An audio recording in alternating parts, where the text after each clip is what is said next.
Bueno, si les parece vamos a dar comienzo. Una vez más, para los que no escucharon, les agradecemos de nuevo la colaboración que han hecho en la difusión y convocatoria a esta actividad, la Cátedra Libre de Ciencia Política y Sociedad de la UNLP, a la Corriente de Ingenieros, a ATE Ensenada, al programa de Radio 221, al programa de televisión de Trelew que hicimos en y por Malvinas, y bueno, y a todos los que nos ayudaron a difundir de manera particular. Bueno, buenas tardes a todos y todas, bienvenidos y bienvenidas a este conversatorio debate que lo llamamos Hidrovía, Industria Naval y Atlántico Sur, desde la Cuenca del Plata hasta la Antártida, aportes para una soberanía integral. Mi nombre es Manuela y junto con Julián vamos a estar conduciendo esta charla, y bueno, los dos somos integrantes de DICMA, como les dijimos anteriormente, y para los que no nos conocen les contamos que DICMA es un equipo de investigadores e investigadoras que estudiamos la cuestión Malvinas, porque la consideramos una mirilla fundamental para comprender en qué país vivimos y en qué mundo nos movemos. Y bueno, y desde esa perspectiva que organizamos esta actividad, con el objetivo de poder contribuir al debate actual sobre una problemática que nosotros consideramos estratégica, porque entendemos que le puede permitir a la Argentina poder avanzar en términos de soberanía integral. Bueno, como sabrán, se está desarrollando un debate nacional muy importante a raíz del próximo vencimiento a fines de abril de la concesión de la mal llamada hidrovía o vía de navegación troncal Paraná-Paraguay, y que esto involucra a toda la soberanía fluvial y marítima de la Cuenca del Plata y del país en su conjunto. Se trata de uno de los resortes claves de la dependencia nacional, contando con implicancias geopolíticas, económicas, logísticas para la soberanía integral de nuestro país. Por todo esto es que nos parecía muy importante hacer esta actividad, buscando dar cuenta de la articulación de todo este debate con la cuestión Malvinas, a raíz de las implicancias de esta problemática con las que atañen al Atlántico Sur y a la Antártida, en este sistema o complejo geopolítico, y abarcando también la proyección marítima y el desarrollo de la industria naval para que ésta sea posible, entre otras cuestiones. Y bueno, con relación a la dinámica que le vamos a dar a la actividad, les contamos que, como habrán visto, le pusimos el nombre de conversatorio debate, con el fin de que sea fluida, con intervenciones que den lugar al intercambio de preguntas y respuestas con el público, ¿no? Algunas preguntas ya nos llegaron previamente con la inscripción, y otras las pueden ir volcando en el chat, y luego en la medida de lo posible vamos a ir abordándolas con los panelistas.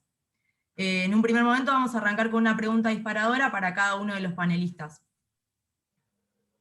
Bueno, y por último comentarles en esta introducción a la actividad que en este contexto tan particular, signado por la pandemia que está conmocionando al mundo, seguimos pensando e investigando la cuestión Malvinas, que es lo propio de este equipo de investigación de la cuestión Malvinas, que es DICMA. Entonces sabemos que estamos transitando una situación muy difícil, pero que a la vez es tanto una crisis como una oportunidad para repensar Malvinas y el proyecto de país que necesitamos para avanzar hacia una Argentina de pie. Entonces agradecemos mucho a todos y todas por su presencia y ya vamos a ir dando comienzo. Bueno, si te parece, Juli, presentamos brevemente a cada uno de los panelistas, a quienes desde ya le agradecemos enormemente su presencia.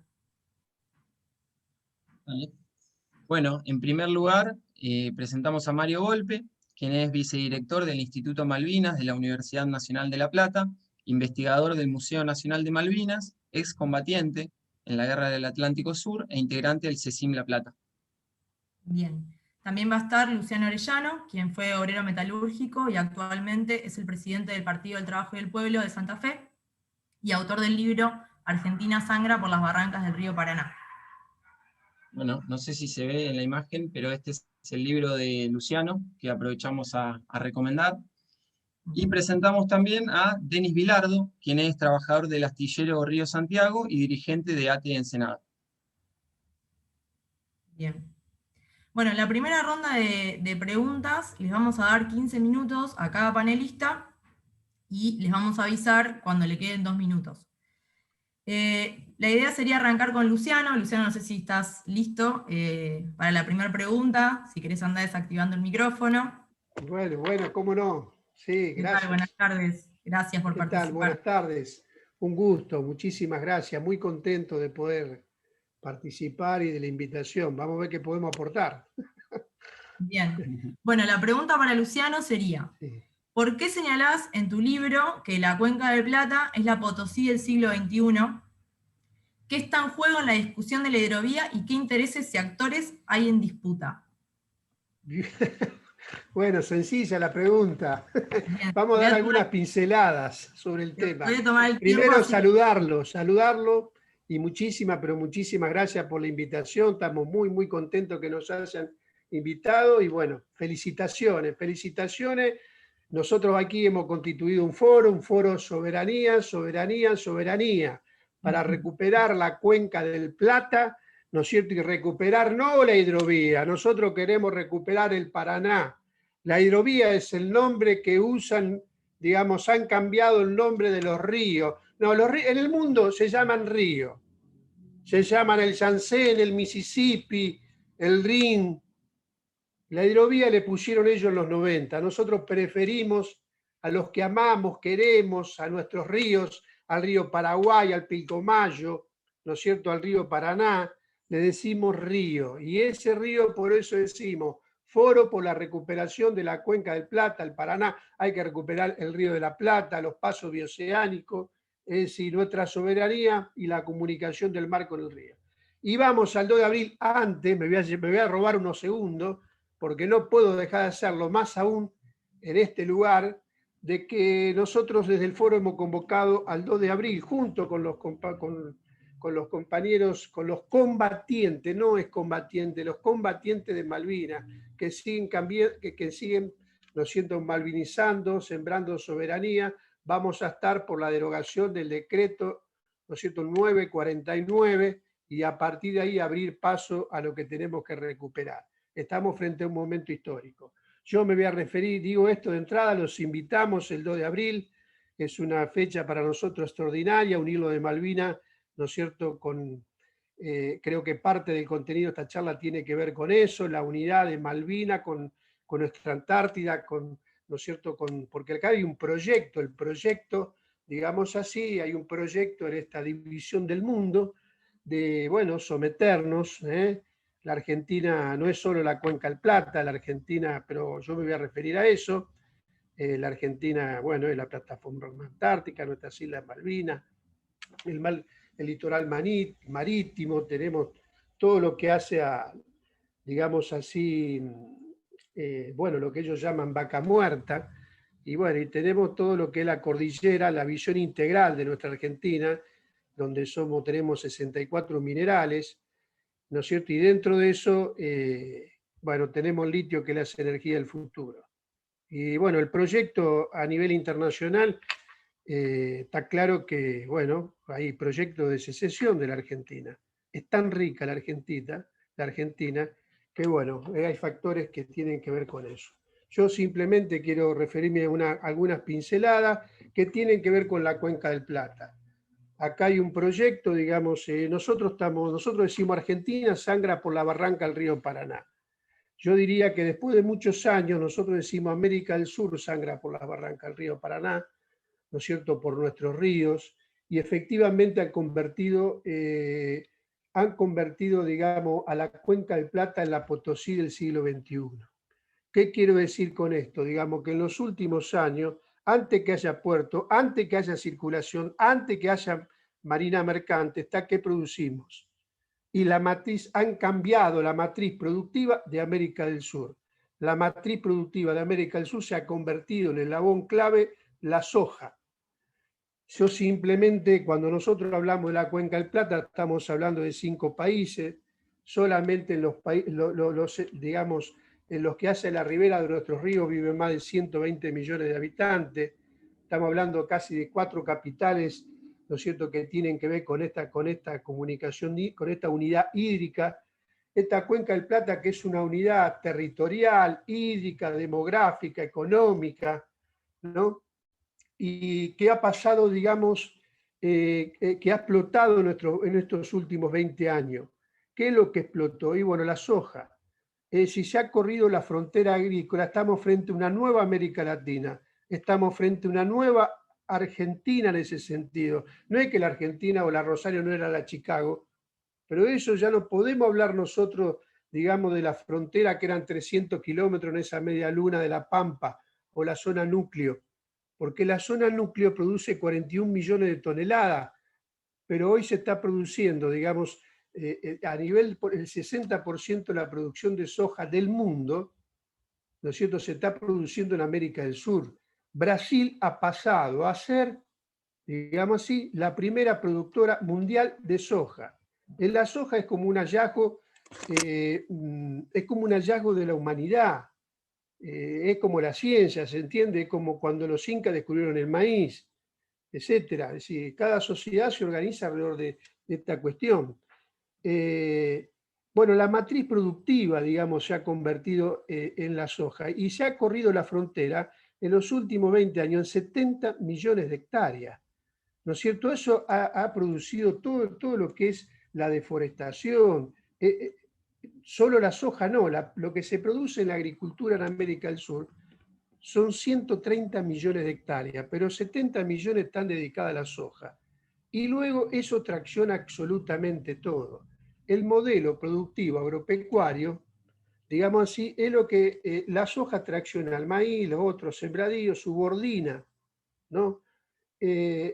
Bueno, esa es la situación, digamos, el 60% de la producción de soja es lo que predomina, y desde ahí, y ese es el modelo, y el único proyecto, es decir, el rol que no ha asignado el imperialismo, digamos así, a la Argentina, y el proyecto que tiene de correr la frontera 50 millones de hectáreas más. Usted imagínense que en el último año y medio ha crecido los precios de una manera exponencial. La soja estaba en $350 y hoy la soja está en $524, si no me equivoco, hace unos días. ¿Está? Esto tracciona el modelo. ¿Cuál es el modelo productivo? Y eso tiene que ver particularmente con algunas cuestiones de la situación internacional, que en la medida que crecen los factores de guerra, en la medida que se va tensando el mundo entre los países opresores y países oprimidos, eso tensa la disputa entre ellos, ¿no es cierto? Y China no puede estar dependiente de los Estados Unidos, como no puede ser Estados Unidos el que va a cubrir su seguridad alimentaria. Y por lo tanto ha desviado toda la producción. Esto va a tener, el periodo que digo en estos 20 años, va a tener todo un periodo. Están barriendo con el Amazonas, digamos así, ¿no es cierto? Yo les podría decir que una de las provincias más ricas aquí en Santiago, en la Argentina, es Santiago del Estero. ¿Ustedes vieron que se inauguró un estadio hace poco? Bueno, ese estadio que se inauguró tiene que ver, hoy hay 2.000, hoy Santiago del Estero produce 8 millones de toneladas de soja, ¿no es cierto? 8 millones de toneladas totales, ¿no? Dentro de eso se puesta la soja. ¿Saben cuánto produce Santa Fe? 16 millones, quiere decir que es el 50%. Después viene quién produce. El principal medio de producción de América Latina es la tierra. Y eso tiene una cuestión histórica, ¿no es cierto? Siempre, digamos así, el principal medio de producción de América Latina es la tierra. Y bueno, y eso está en manos, como nuestra provincia, que hay 2.255 tipos que tienen el 50% de la tierra. Esos son los que, en esa alianza, en ese entrelazamiento del capital financiero, ¿no es cierto? Ese latifundio, esa oligarquía, que como hemos puesto ahí en el libro, tenemos un capítulo donde tenemos gente como, por ejemplo, Soros, tiene 74.000 hectáreas, ¿no es cierto? O como podemos decir que entre el 2 y el 10% concentra el 50% de la tierra de América del Sur. Entonces, es decir, ha cambiado la matriz productiva. Cuando nosotros nos referimos a la cuestión de Potosí, ¿qué queremos decir con eso? Y que Potosí fue el centro, digamos, fue el centro de la colonia. ¿En qué se asentó? En los metales preciosos, ¿no es cierto? En ese Cerro de la Plata. No sé si Galeano dice que se llevaron 60 millones de toneladas de plata, oro y otros metales, y a partir de ahí se traccionó. Toda esta zona era una zona auxiliar, ¿se entiende? Esto era una zona auxiliar. De acá llevábamos las mulas al norte. Es decir, la Potosí, la matriz productiva era la plata y el saqueo de los metales preciosos, ¿no es cierto? Y a partir de ahí subordinaban, engordaron la tierra de esas, ¿no es cierto? Con el indio, con el esclavo. Fue un centro de explotación de una brutalidad. Hay que tener en cuenta que la colonia han engordado la tierra con la carne del indio, del negro y el gaucho. Y eso es un poco lo que está pasando acá, todos estos cambios demográficos, estructurales, toda esta cuestión del medio, ¿no es cierto? Esta deforestación, la contaminación de las aguas, ¿no es cierto?, la superexplotación, tenemos, es decir, por un lado, fluyen los manantiales de la riqueza como nunca, nunca se produjo tanto trigo, tanto maíz, tanta leche, tanta carne, nunca se facturó tanto, hagan los números, este año se van a batir.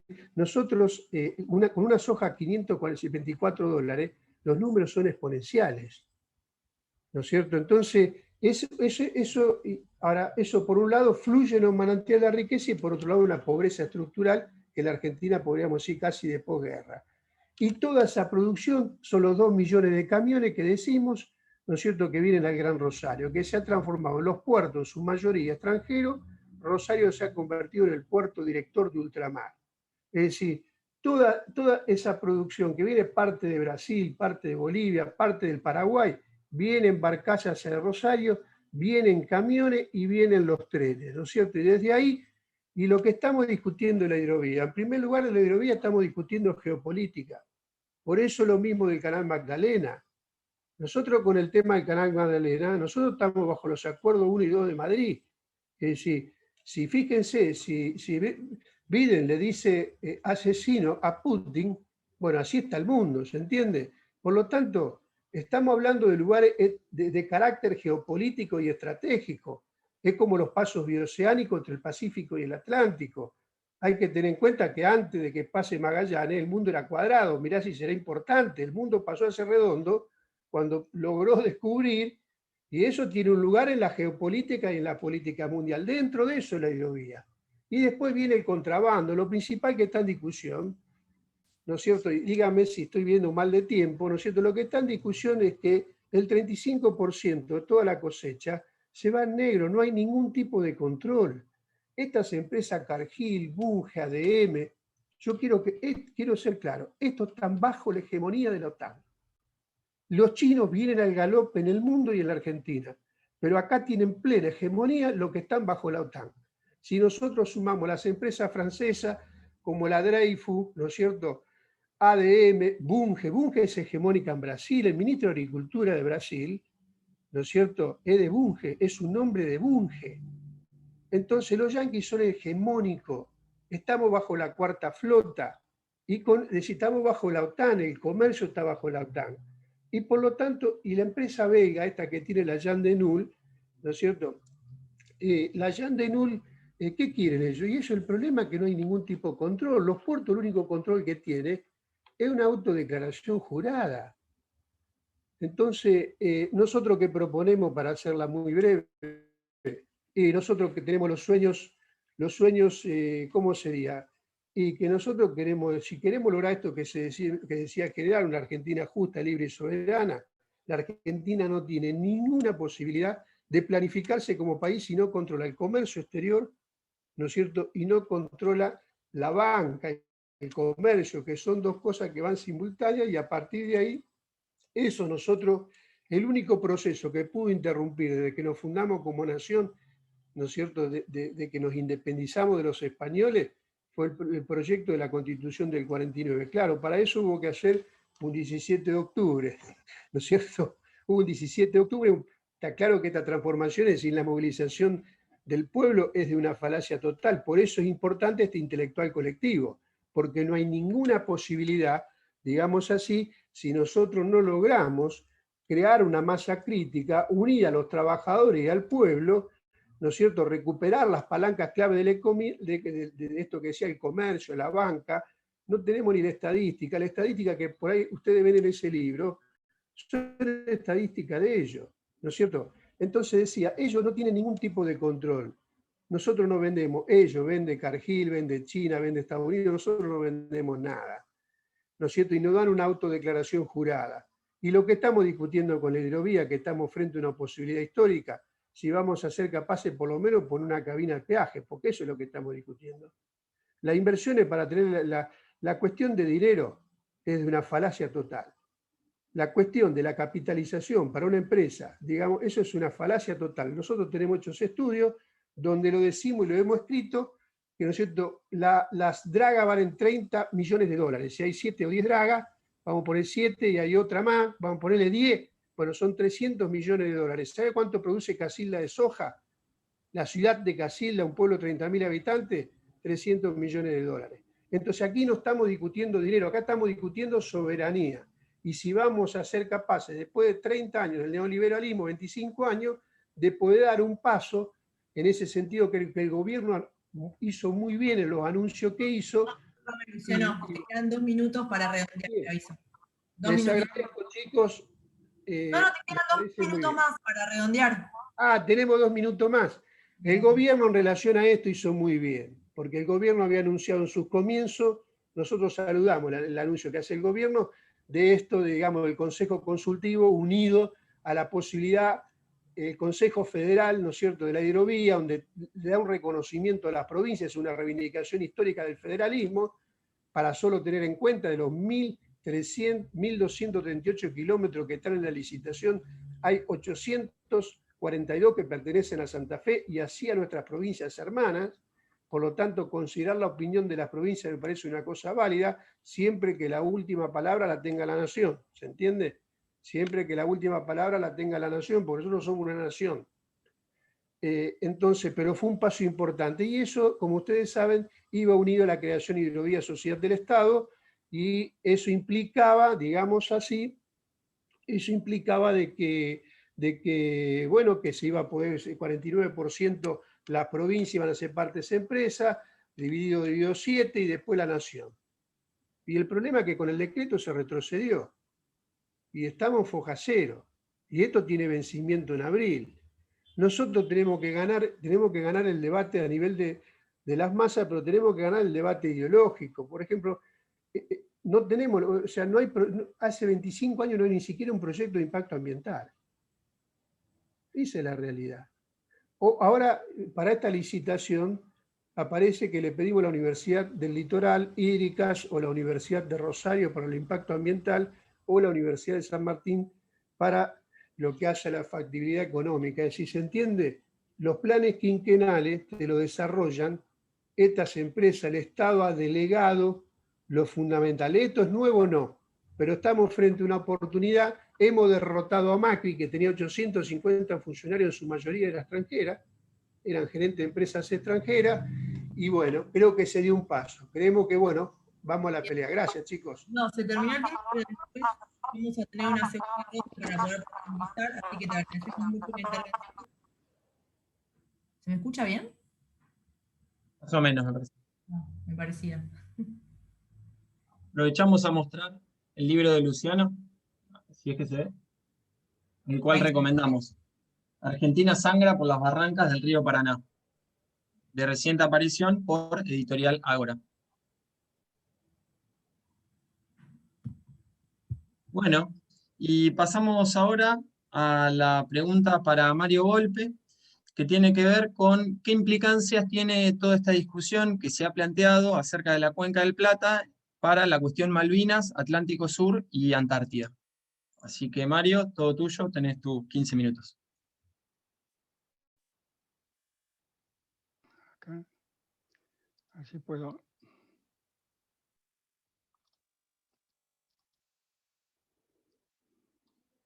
Espera que quería compartir pantalla. ¿Dónde los encuentro? Un segundo, ¿eh?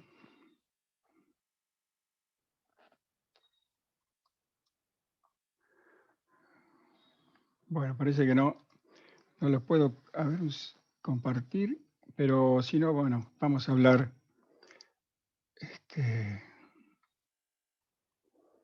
Tenía preparado un PowerPoint. ¿No se lo está permitiendo, Mario, desde abajo el botón verde? Lo abro y cuando lo quiero abrir ahí, ¿viste? No entra, no me permite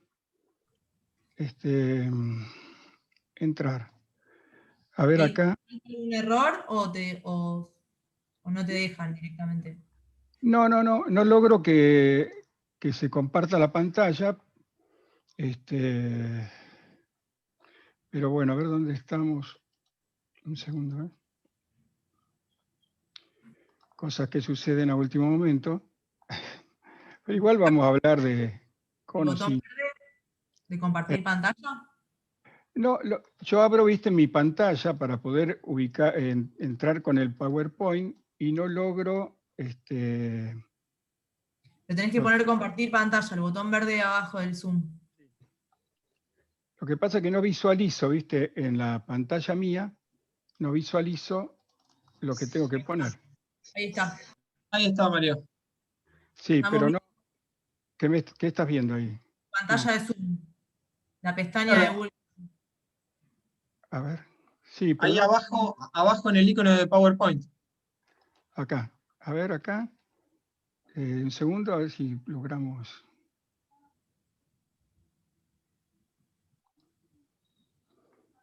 Ahí está. Ahí lo tenemos.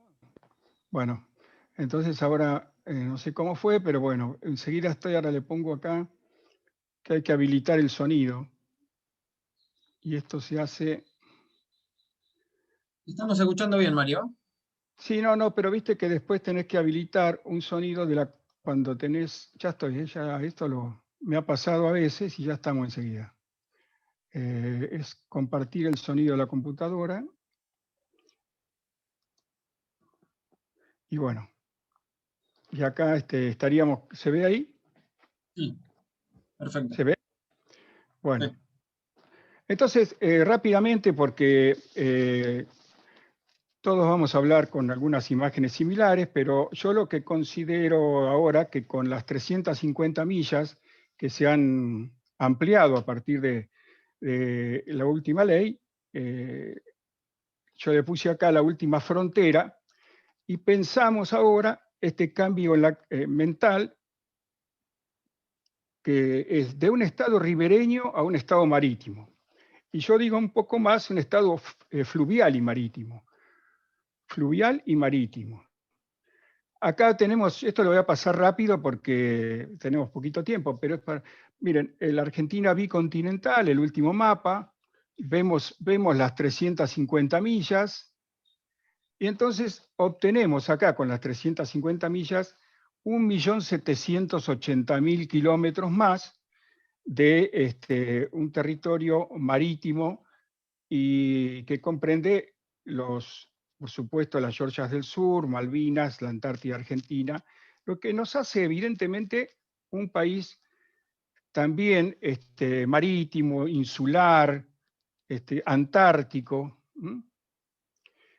Entonces, lo voy a cerrar, vuelvo a esto con la cuenca del Atlántico Sur, porque estoy pensando, como pensaba Luciano también, en que no es solamente la cuenca del Plata o es la Argentina. Acá estamos jugando el papel en todo lo que es Latinoamérica. Y por eso cuando vemos este mapa que cambia culturalmente la visión del mundo, aunque ustedes lo ven, no, tenemos centralizado el eje en la América del Sur. Y esto es lo que tenemos que focalizar, centralizar el eje. No es el meridiano de Greenwich, donde culturalmente ustedes se acuerdan que vemos un mapa donde la Groenlandia es enorme y es más grande que África, y América Latina aparece igual que Europa. Ese era el planiferio de todos los días, el número 5 que íbamos allá todos los días, el Mercator. Y por más que todos tengan un error, este es el nuevo mapa planiferio que tenemos que ver nosotros, porque fíjense lo que es la América Latina, fíjense lo que es África, miren Groenlandia, lo chiquito que quedó, y Europa lo que es. Entonces, esta concepción cultural de un sur global mucho más chico es al revés. Nosotros tenemos un sur global de 100 millones de kilómetros cuadrados contra un norte global de 50 millones. Y también la posición, por supuesto, así de ponerlo de un lado, del otro, es esto lo que importa. Nosotros en el espacio lo podemos ubicar en el lado que queremos. Y esta es la enorme península sudamericana, la enorme península sudamericana, esa enorme, acá lo muestra, esa enorme cuenca del Atlántico Sur, y como se decía antiguamente, los viajes importantes, los viajes más grandes eran los viajes que atravesaban penínsulas. Los viajes que andaban de lugar a lugar en lugares cortos eran los viajes de un cabo al otro, eran los viajes que ahora se conocen como de cabotaje, incluso en la aviación, ¿vieron? Los viajes de cabotaje son las grandes hazañas era cruzar esta península en África y era cruzar el estrecho de Magallanes. Acá, esto era porque acá nos vemos también con esta península argentina, por supuesto, que se une a la península antártica por medio de la cordillera de los Andes. Entonces, esto hablaban, nosotros tenemos que hablar de la cuenca del Atlántico Sur, de la proyección de América Latina y el poder de las penínsulas. No somos un país allá en el fondo. Entonces, ¿qué pasa con esto? Lo que pasa es que ¿por qué, digamos, tenemos que cuidar todo el litoral marítimo y por qué tenemos que cuidar la cuenca del Plata? Porque es una unidad, solamente es una unidad, digamos, de soberanía que los británicos nos han acostumbrado a fraccionar. Y nosotros hemos tomado esas fracciones. Ellos consideran esto el territorio antártico británico y nosotros tratado antártico, discusión de la Antártida por un lado. Esto es un tema, hay que discutir esto. Bueno, segundo punto, Malvinas. Malvinas, Georgias del Sur, Sandwich del Sur, este es otro tema. Y Malvinas es un punto aparte, hay que discutirlo desde el punto de vista jurídico, es otro punto. Y el puerto de Montevideo, que está acá, el puerto de Montevideo, que históricamente fue un puerto británico, un puerto pro-británico, un puerto que siempre nos fue digamos, desfavorable, y fue Uruguay una provincia, digamos, una provincia creada por los británicos para meternos en la América del Sur esta balcanización. Y entonces tenemos este tema del canal Magdalena, y tenemos el problema de entrar por el puerto de Montevideo y perder la entrada al mar o la salida al mar propia, que es fundamental para la soberanía argentina. ¿Por qué la perdemos? Y bueno, también ahí hay muchos temas. Está el tema de la milla 201, está la pesca. ¿Por qué Uruguay es un país que exporta más pescado que el que pesca? ¿Y por qué culturalmente también nosotros sabemos que nosotros exportamos más pescado que carne? ¿O estamos ahí? Entonces, Uruguay está en esa situación y por eso tenemos que recuperar la soberanía. Y por eso tenemos que recuperar rápidamente nuestra entrada por el canal Magdalena y nuestra entrada al Paraná hasta el norte, porque cuando la Cuarta Flota Internacional, que no es solo Malvinas, acá yo lo van a ver con la flechita. Estos nombres, por supuesto, son los británicos a propósito, pero ellos tienen una especie de columna vertebral así de bases militares. Esto es tranquilo para ellos porque acá el petróleo venezolano, que necesita 4 días para llegar a Houston, está totalmente cercado. Acá las bases militares o similares que están en el continente están sobre los recursos naturales de la Amazonia, cuidando la Amazonia, en toda la zona de Colombia, lo que había en Ecuador, y por eso está presionado Venezuela. Y acá, en la cuenca nuestra, está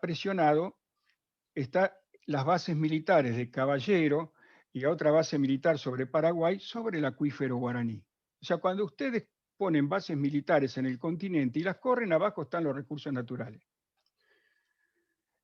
Acá les muestro una de las cosas que pasan. There has to be a better way of extracting the minerals we need. Son los minerales. Perhaps out in the ocean, where we could mine for minerals without destroying the land. And at depths so great, there would not be coral reefs or fishing activities. There needs to be a better, less destructive way of extracting the minerals we need. The answer may lie 4,000 meters below the surface of the sea. Here, lying on the seabed, are geological formations called polymetallic nodules. Inside each one are commercially attractive levels of manganese, nickel, copper, cobalt, and rare earths, the very minerals essential to sustaining our urban lifestyles. The United Nations International Seabed Authority estimates that there are 500 billion tons of polymetallic nodules present in our oceans around the world. Mining for these nodules, unlike shallow water mineral mining, requires no excavation, no destructive digging. the nodules are simply picked off the ocean floor for chemical processing. And at depths of 4,000 to 5,000 meters, the environmental impact can be kept minimal. Bueno, There entonces, esa es una, y otra de las cuestiones que tenemos muy importantes.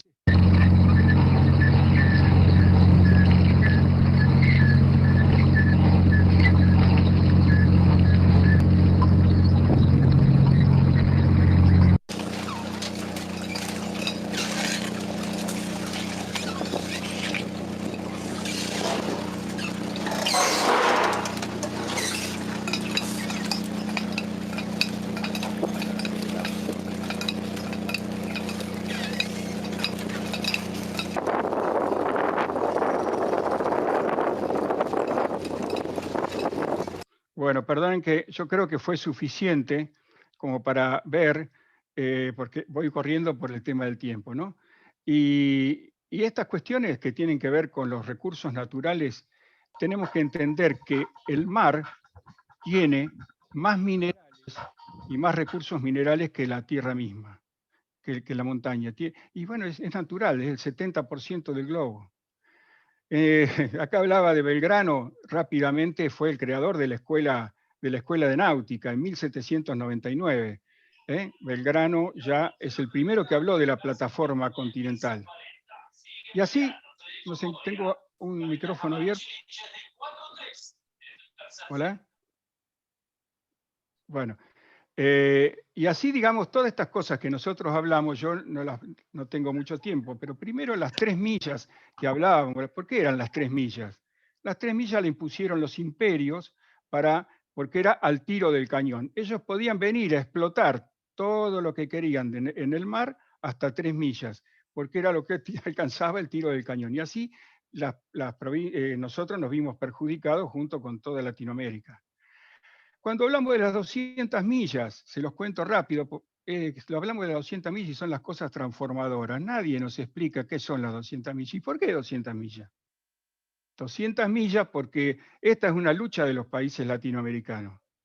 Y esta lucha de los países latinoamericanos que pidieron 200 millas hizo que Chile, Ecuador y Perú ganaran esta idea de las 200 millas, también por la falta de plataforma, y pasamos de una producción de 1.4 millones de toneladas, de 1.4 la participación mundial en 1938 al 22,5 en 1964. Entonces, estas son las decisiones transformadoras.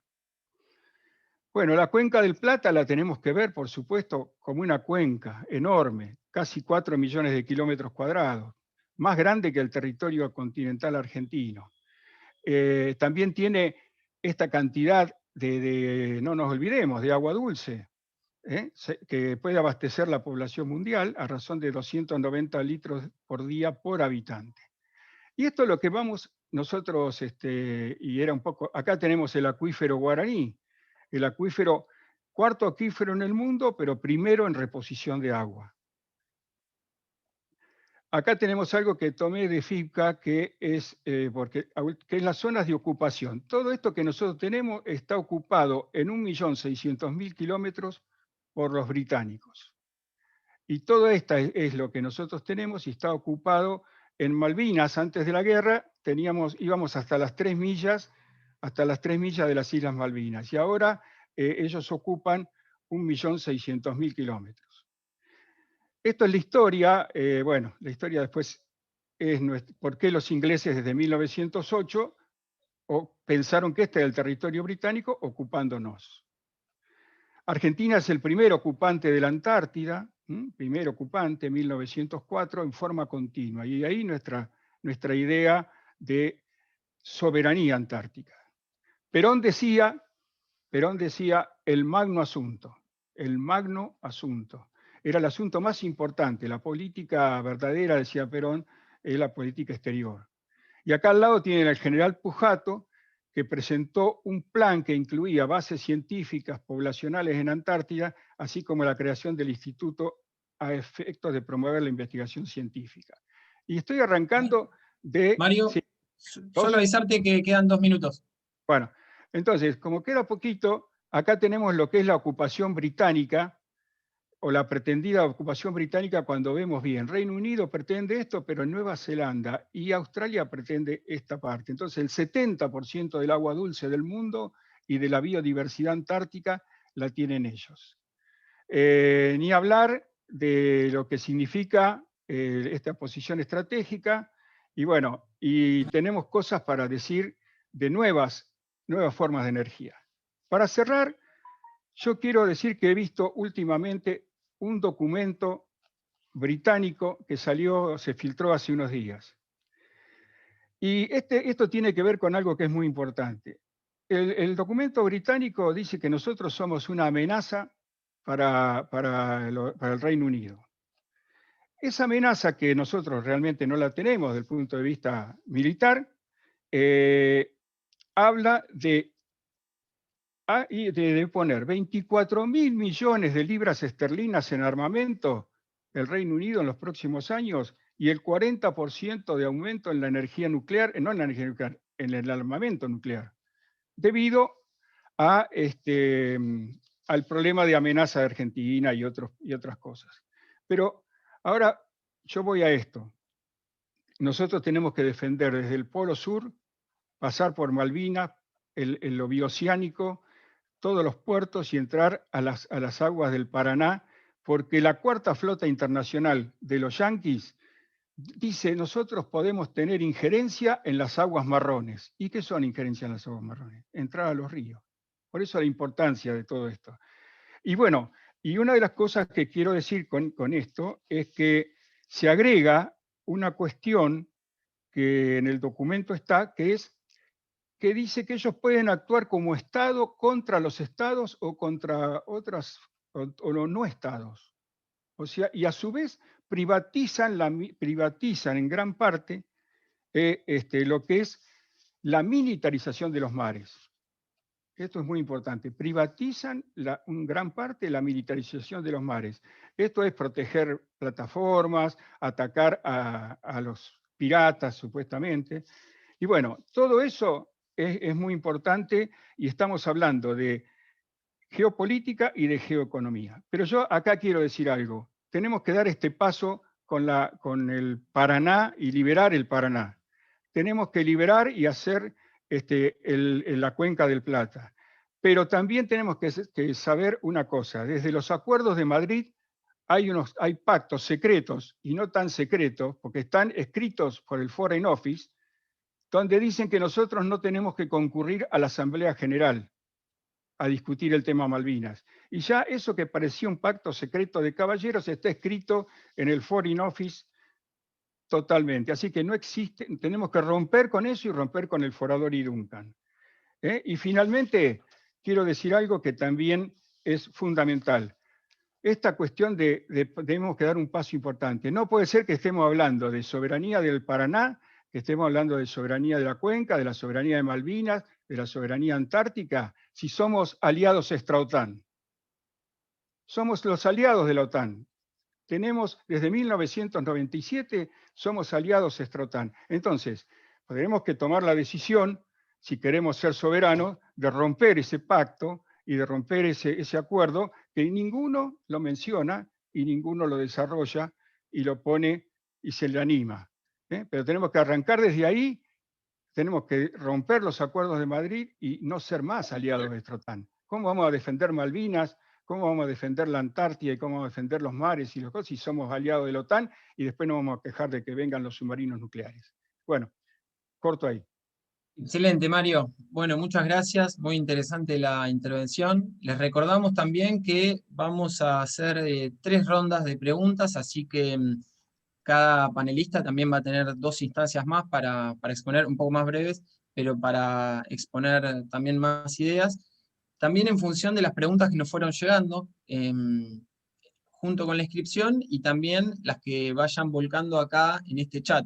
Por eso les volvemos a recordar que pueden volcar preguntas que tengan para los panelistas en el chat. Y bueno, y agradecemos a las más de 75 personas que se han unido a esta actividad, lo cual demuestra el gran interés en toda esta temática tan estratégica como vienen exponiendo. Así que pasamos a la siguiente pregunta. Bueno, les volvemos a agradecer a los panelistas y ahora es el turno de Denis. Muchas gracias por participar y sumarte a esta iniciativa de DICMA. Y bueno, la pregunta sería que teniendo en cuenta que la Argentina se ha desarrollado de espaldas al mar, y a pesar de que 2/3 de su territorio es marítimo, ¿qué rol pueden jugar el desarrollo de la industria naval y los astilleros para avanzar en términos de soberanía marítima y fluvial? Tenés 15 minutos, Denis, y bueno, muchas gracias de nuevo. Bueno, en primer lugar, agradecer a los organizadores. Buenas tardes a todos y todas.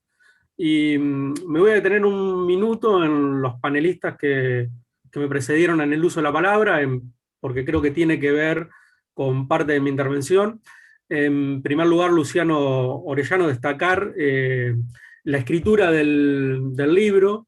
Creo que es un material imprescindible para los tiempos que corren, y creo que en tiempos donde se nos intenta hacer pensar a través de la masificación y una intensidad como nunca antes vimos de las plataformas digitales, escribir un libro también es un signo un poco de rebeldía, sobre todo en un tema que hay que tratar integralmente, digamos, ¿no? Recién Mario hacía mención a que intentan hacernos ver la realidad por fracciones, bueno, y eso también se expresa en el terreno del pensamiento, de la cultura, donde el neoliberalismo, para imponerse como condición sine qua non, también necesita fraccionar hasta el infinito nuestros espacios de pensamiento. Por otro lado, a Mario Volpe, por la enorme tarea. Creo que la definición de que todavía son combatientes de Malvinas es una definición muy justa, por la tarea que están llevando. Creo que el trabajo hecho durante la pandemia con el tema de la pesca social, acercando la proteína de origen animal de más alta calidad que tenemos a los comedores populares de La Plata, el Gran La Plata, Ensenada, Berisso y toda la región capital, contribuye enormemente a que los argentinos recuperemos nuestra mirada sobre nuestros espacios fluviales y marítimos. Bueno, y entrando un poco a la pregunta, creo que la forma de abordarla es, o el recorrido, a partir también de formular otras preguntas, ¿no? O sea, ¿qué es lo que discutimos cuando discutimos que estamos de espalda a nuestros ríos y a nuestro enorme litoral marítimo? En cierta medida se discute un modelo de producción, y si bien es arbitrario tomar alguna fecha o algún periodo para situarnos, creo que es necesario remontarnos a la década del 90, en el cual se dan dos elementos que han tocado tanto Luciano como Mario, que es, por un lado, los acuerdos de Madrid, y por otro lado, la configuración del Mercosur. En los años 90, esos dos acuerdos lo que hacen es expulsar a los argentinos del agua, digamos. O sea, si bien hubo un feroz proceso de privatización del consenso de Washington, en el sector que estamos discutiendo, la definición fue expulsarnos del agua. Fíjense que todas las empresas del Estado fueron privatizadas, pero hay una empresa del Estado que no es privatizada, que desaparece directamente, que es nuestra línea de bandera. Elma no fue entregada a ningún privado ni nada, los buques directamente se desecharon, se desguazaron y se entregaron todas las rutas marítimas. Y a partir de ahí hay una enorme concentración del mercado logístico. Acá, bueno, un poco ya se explicó, digamos, lo nocivo que fueron los acuerdos de Madrid. Creo que hay una foto que lo resume todo después de 40 y pico de años, que es que mientras los argentinos tenemos cada vez menos capacidad de navegación y la flota de mar más obsoleta, la flota de defensa me estoy refiriendo, más obsoleta de la región, los ingleses tienen la base militar en el Atlántico Sur, de las más importantes del mundo. Y si algo faltaba, digamos, para graficar eso, Argentina acaba de perder en los últimos años, con 44 compatriotas hundidos en el fondo del mar, el único vector militar ofensivo que tenía, que era el Ara San Juan. Si en algún momento se pensó que los acuerdos de Madrid, que se vendieron como el paraguas de soberanía ante la nación más débil, iba a servir para defender nuestros intereses, está claro de que no. En el mismo sentido, los acuerdos del Mercosur, puntualmente el acuerdo de la hidrovía, es igualmente de nocivo para nuestra soberanía, porque convertimos a nuestros ríos en, acá se ha dicho, digamos, el tema de la palabra hidrovía, digamos que es una palabra extraña al idioma castellano, lo que hace es, en cierta medida, encorsetar a nuestros ríos en dos sentidos. Uno, reducirlo a una vía navegable, y la otra, darle un sentido de internacionalización de los ríos. Fíjense que la hidrovía, curiosamente, comienza en Puerto Cáceres y termina en Nueva Palmira. Pese a que Argentina tiene el tramo de vía navegable más importante, la hidrovía no termina sobre un puerto argentino, sino que termina sobre Nueva Palmira.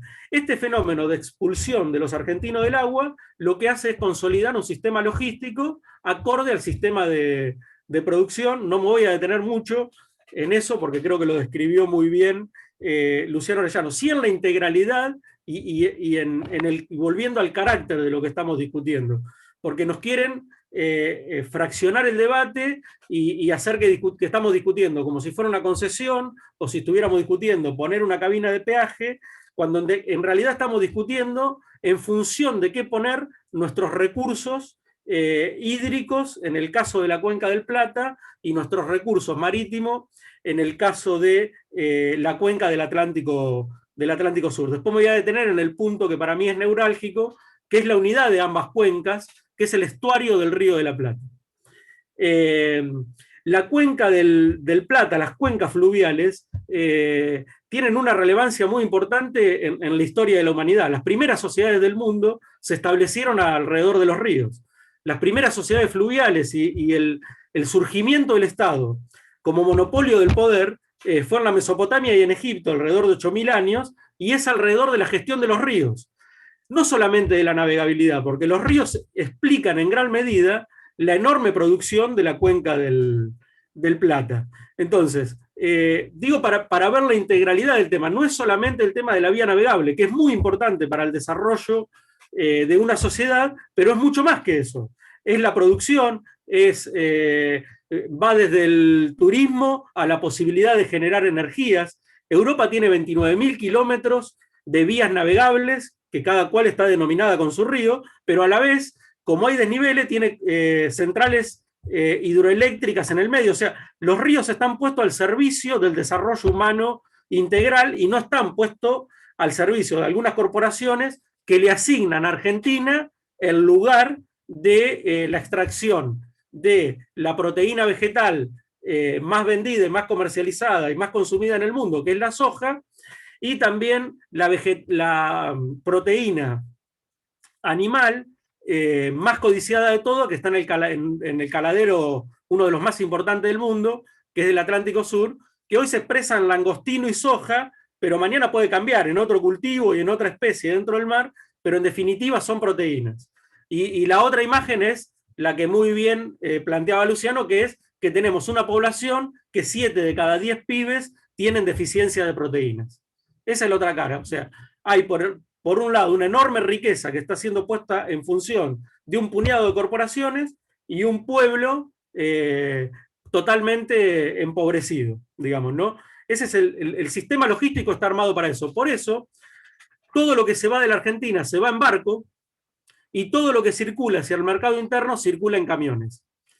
Y eso genera enormes desigualdades en un país que, si uno lo toma linealmente y lo toma longitudinalmente, que debería incluir la canalización y la cuenca del Bermejo, pasar por todo el río Paraná, el estuario del Río de la Plata, yo después lo voy a mostrar en una imagen, todos los puertos marítimos hasta llegar a la Antártida. Ese recorrido tiene alrededor de 4.500 kilómetros. Y esa debería ser la red troncal de navegación de la Argentina. Y hoy se entiende por red troncal de navegación de la Argentina lo que va de Timbúes al puerto de Montevideo. Y eso es lo que se va a licitar. Eso es lo que está en discusión en el decreto 949. Por eso nosotros nos oponemos al decreto 949. Porque lo que dice es que se va a licitar de Timbúes a el puerto de Montevideo. Y ahí tenemos un problema. Yo voy a compartir una imagen ahora, a ver si me la deja compartir, de algo que es anterior al puerto de Montevideo y que yo creo que explica un poco la base material de lo que saltó a la vista con Vicentín, pero que implica otras cosas también que después voy a enumerar. A ver si...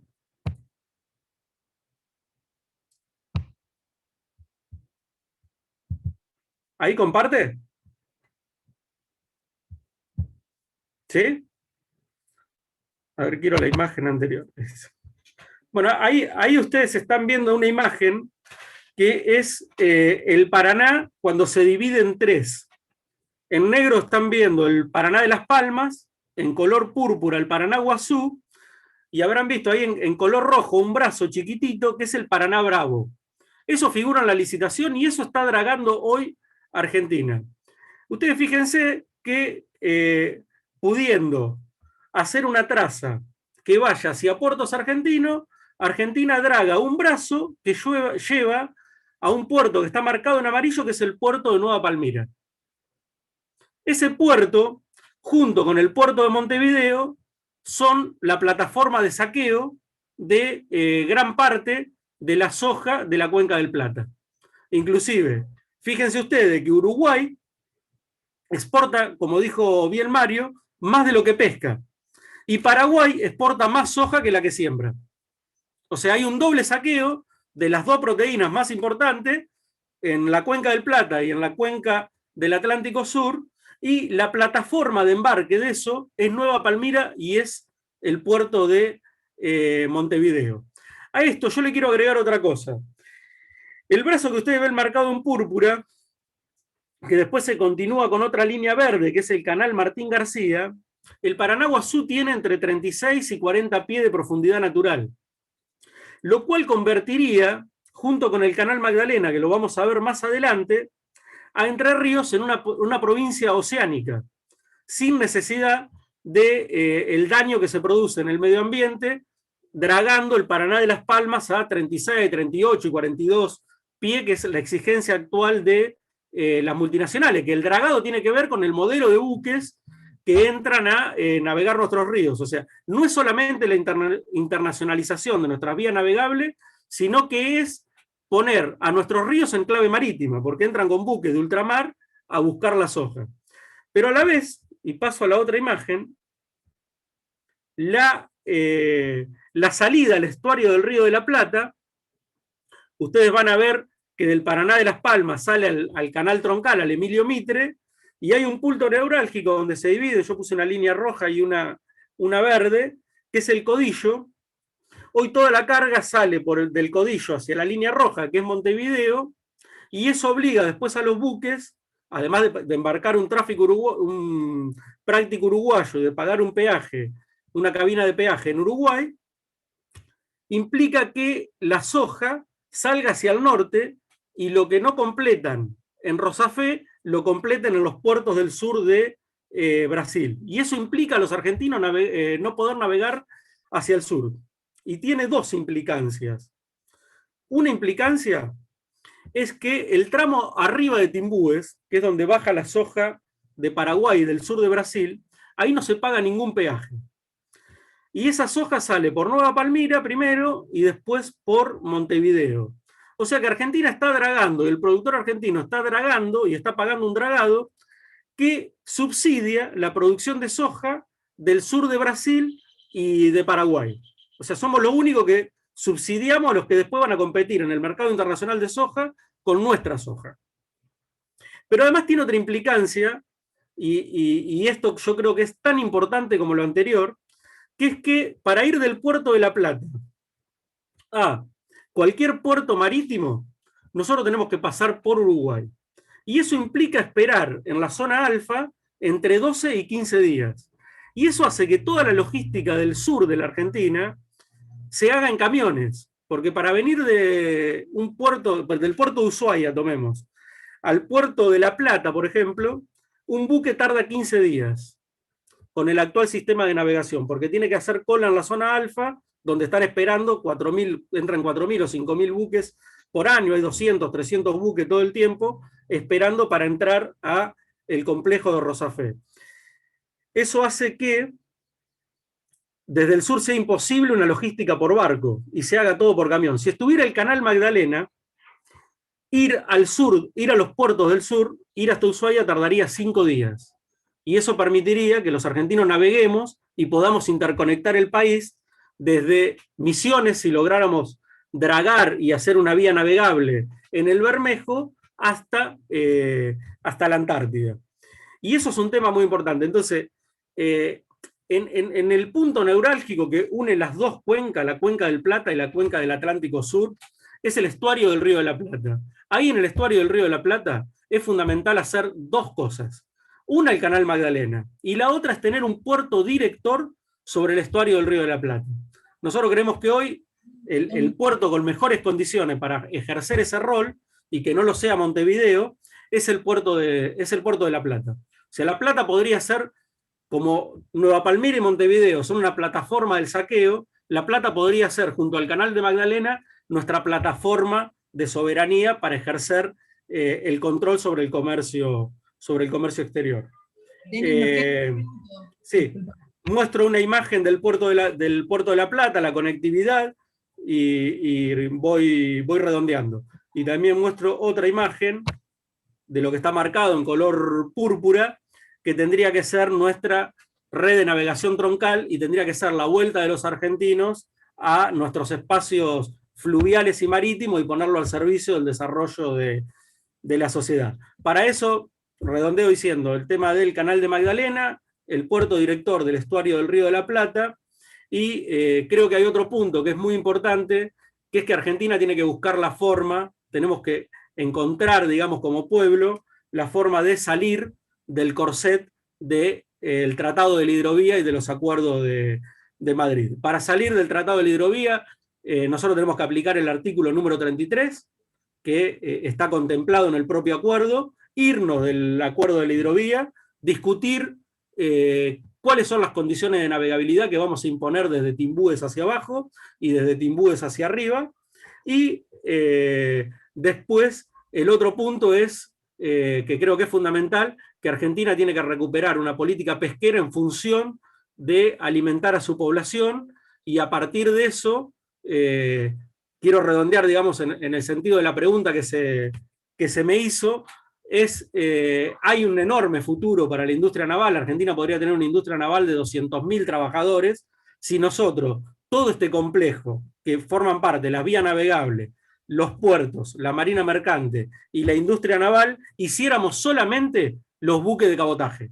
No darían abasto los astilleros que hay, necesitaríamos muchísimos trabajadores navales más si nosotros construyéramos para defender el litoral marítimo la flota que necesita la Armada, lo que necesita la prefectura, las dragas para mantener nuestros ríos y la accesibilidad a nuestros puertos, los buques de pesca, inclusive también, y es el nicho más potente que hay en la industria naval hasta la pandemia, que era el turismo. Nosotros podríamos tener una línea de turismo que une a la Antártida con las cataratas del Iguazú, y esas son condiciones únicas que hoy están siendo explotadas por tercero, que no es el gran tema, pero también podría ser puesto al servicio de generar trabajo en una Argentina que 7 de cada 10 pibes están en la pobreza y hay una enorme cantidad de compatriotas que están desocupados.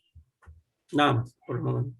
Bien, bueno, muchas gracias, Denis, la verdad muy interesante, y la verdad es que les queremos agradecer a los 3 panelistas la capacidad de síntesis para temas tan profundos, tan gruesos, que seguramente ameritarían una charla cada uno.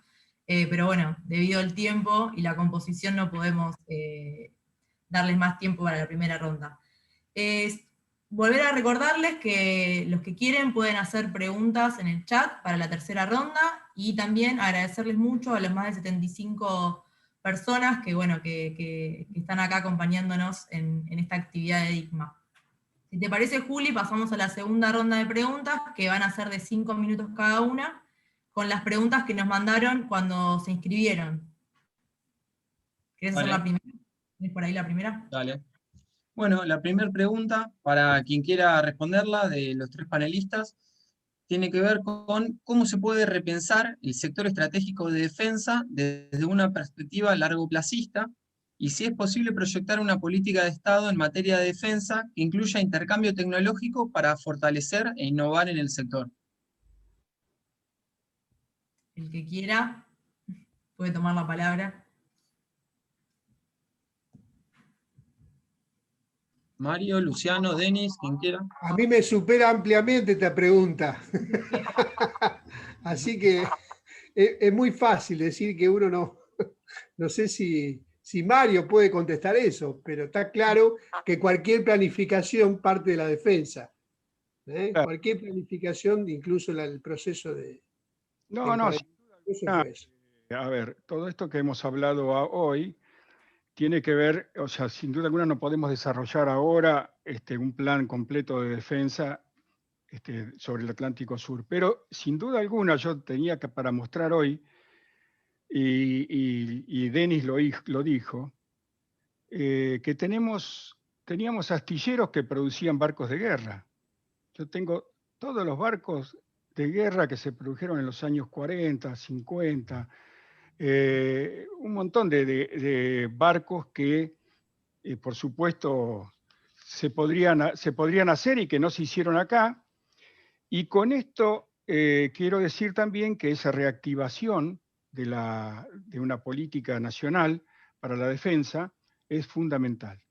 Es fundamental porque hoy por hoy nosotros asistimos, por ejemplo, a la compra de barcos israelíes, a la compra de barcos franceses que cuestan 10 veces más, 4 veces más, 5 veces más de lo que nosotros podríamos hacerlo. Denis sabe de esto también, pero mucho más de lo que podríamos nosotros poder hacerlos. Y hasta es vergonzoso, de alguna forma, como yo estaba hablando hoy de esta privatización de la militarización de los mares, hay que tener cuidado porque, a ver, el complejo industrial militar británico, como para hacer una comparación, ¿no? Complejo industrial militar británico, ¿qué hace? Va delegando a las transnacionales y a empresas privadas todo lo que tiene que ver con los armamentos de guerra y con construir armas. En el año 2003, este complejo industrial militar británico se crearon las corporaciones militares privadas. Corporaciones militares privadas. En el año 2003 se le dio a estas corporaciones militares privadas 320 millones de libras esterlinas. Fue lo que ellos produjeron. En el año 2004 pasaron a 1.800 millones de libras esterlinas. Entonces, ¿qué hacen con estas líneas privadas, esta corporación privada, que ahora está presionando en la pandemia porque no tiene forma de producir? Es crear amenazas en el mar, crear nuevos conflictos, decir que la Argentina es un país amenazante, y entonces de alguna forma crean también esta privatización de la militarización. ¿Y acá qué pasa? Ellos intervienen en la creación de las armas y a su vez estas corporaciones militares privadas te crean las empresas de reconstrucción. O sea, atacan Libia, atacan otro país, lo destruyen totalmente y después participan en la reconstrucción. Entonces, una de las cuestiones también que tomaron como digamos, problemática ellos es que decían que nosotros nos íbamos a proveer de aviones rusos. La participación de China y de Rusia, o la incorporación de China y Rusia es fundamental en esto. Y bueno, y el complejo británico y los yanquis están muy, muy nerviosos con esto, porque la ciencia y técnica china y rusa ha avanzado mucho y nosotros tenemos acuerdos. Entonces, tenemos que crear unas fuerzas armadas capaces de no luchar contra el enemigo interno, como fue en su momento, sino fuerzas armadas capaces de defender esos recursos naturales que tenemos en el mar argentino, el tema de la pesca, por ejemplo. Podría astilleros... tema, ya termino. Me meto en el tema, ¿cómo defendemos la milla 201? Y la defendemos creando nuevos barcos que vayan a pescar a la 201, esto decía César Lerena, subvencionándole un poco de combustible y que vayan hasta la milla 201 a pescar ahí y bueno, y salir a pescar también, esto no tiene que ver con la defensa, pero salir a pescar para el pueblo argentino, que con 2 barcos o 3 barcos nosotros podemos alimentar toda la región. Es muy amplio, pero básicamente tiene que ver siempre con el sentido de soberanía nacional. Y bueno, ahí está el doctor Actis, que también sabe de aviación. Sí. ¿Puedo ampliar un poquito? ¿Cómo no? Breve. Si se puede ampliar muy poquitito. ¿Sí? Bueno, siguiendo lo de Mario, que creo que es extraordinario, yo entiendo que nosotros estamos en un problema porque lo primero que tenemos que, digamos, el Estado ha delegado, nosotros tenemos que recuperar nuestra riqueza, tenemos que poder, es decir, para que haya un plan de defensa, lo primero tenemos que recuperar la soberanía económica. El Estado ha delegado, hemos perdido, es decir, la riqueza está en manos extranjeras, lo fundamental, la producción, la planificación, la distribución, es decir, los trazos económicos. Para ir a una política de defensa necesitamos nosotros primero recuperar la economía, recuperar el comercio exterior, recuperar la banca está en manos de 63 bancos, 62 son extranjeros, es decir, ¿qué es lo que hizo Perón? Perón, ¿qué hace? Primero nacionaliza el comercio exterior y pasa a tener, digamos, y nacionaliza la banca, y a partir que tiene el control del comercio, tiene soberanía monetaria y tiene el control del crédito, y a partir de ahí, sobre la base de tener el control y la soberanía económica, puede planificar la Argentina un plan integral y que todo se concibe como defensa, no solo el armamento, el alimento, es decir, cada cosa, la marina mercante, ¿se entiende? Nosotros damos un paso previo, que tenemos que recuperar la soberanía económica, ¿no es cierto?, el control, el comercio, la moneda, ¿no es cierto?, para que a partir de ahí podamos planificar. Y los alimentos, para no disociarlos, también son un arma, más aún en la medida que se va tensando toda esta conformación de bloque, donde crecen los factores de guerra, los alimentos se convierten, es decir, en ciclos normales y de paz no tienen mucha importancia, pero cuando se antagoniza, los alimentos se convierten en un arma. No hay ninguna posibilidad de tener un plan de defensa si nosotros no recuperamos la soberanía, el comercio, la moneda, la banca, y poder planificar integralmente la Argentina. Bien, muchas gracias, Luciano. La siguiente pregunta, perdón. Yo quería acotar algo eso. Bueno, dale. ¿Se puede? Sí. No, yo, dos cuestiones. Coincido en el marco que se le da, o sea, estamos en un mundo que está atravesado por una guerra comercial que en algún momento, más temprano que tarde, se va a tensar. Hay muchos elementos de tensión, la pandemia inclusive, que ha tenido todo el mundo como nunca antes. No podemos descuidar que meses antes de la pandemia, producto de la muerte de un general iraní, estuvimos al borde de una tercera guerra mundial. Digo, para ubicarnos en el mundo en el que estamos. En ese sentido, todo el tema del armamento militar es sumamente estratégico. Ahora, a la vez, hay que tener una mirada integral. Por ejemplo, yo voy a poner una sola imagen, pero el Mississippi lo draga la Armada de Estados Unidos. Y los buques en Estados Unidos tienen un acta que se llama la John Act, que todo lo que flota en Estados Unidos lo construyen astilleros de Estados Unidos.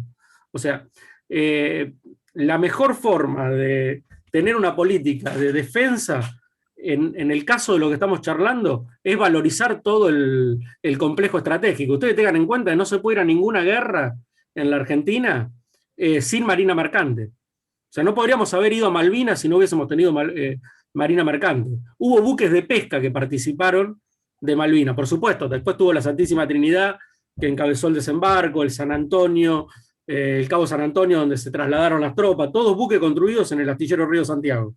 Ahora, si no tenés lo previo, no podés encarar nada.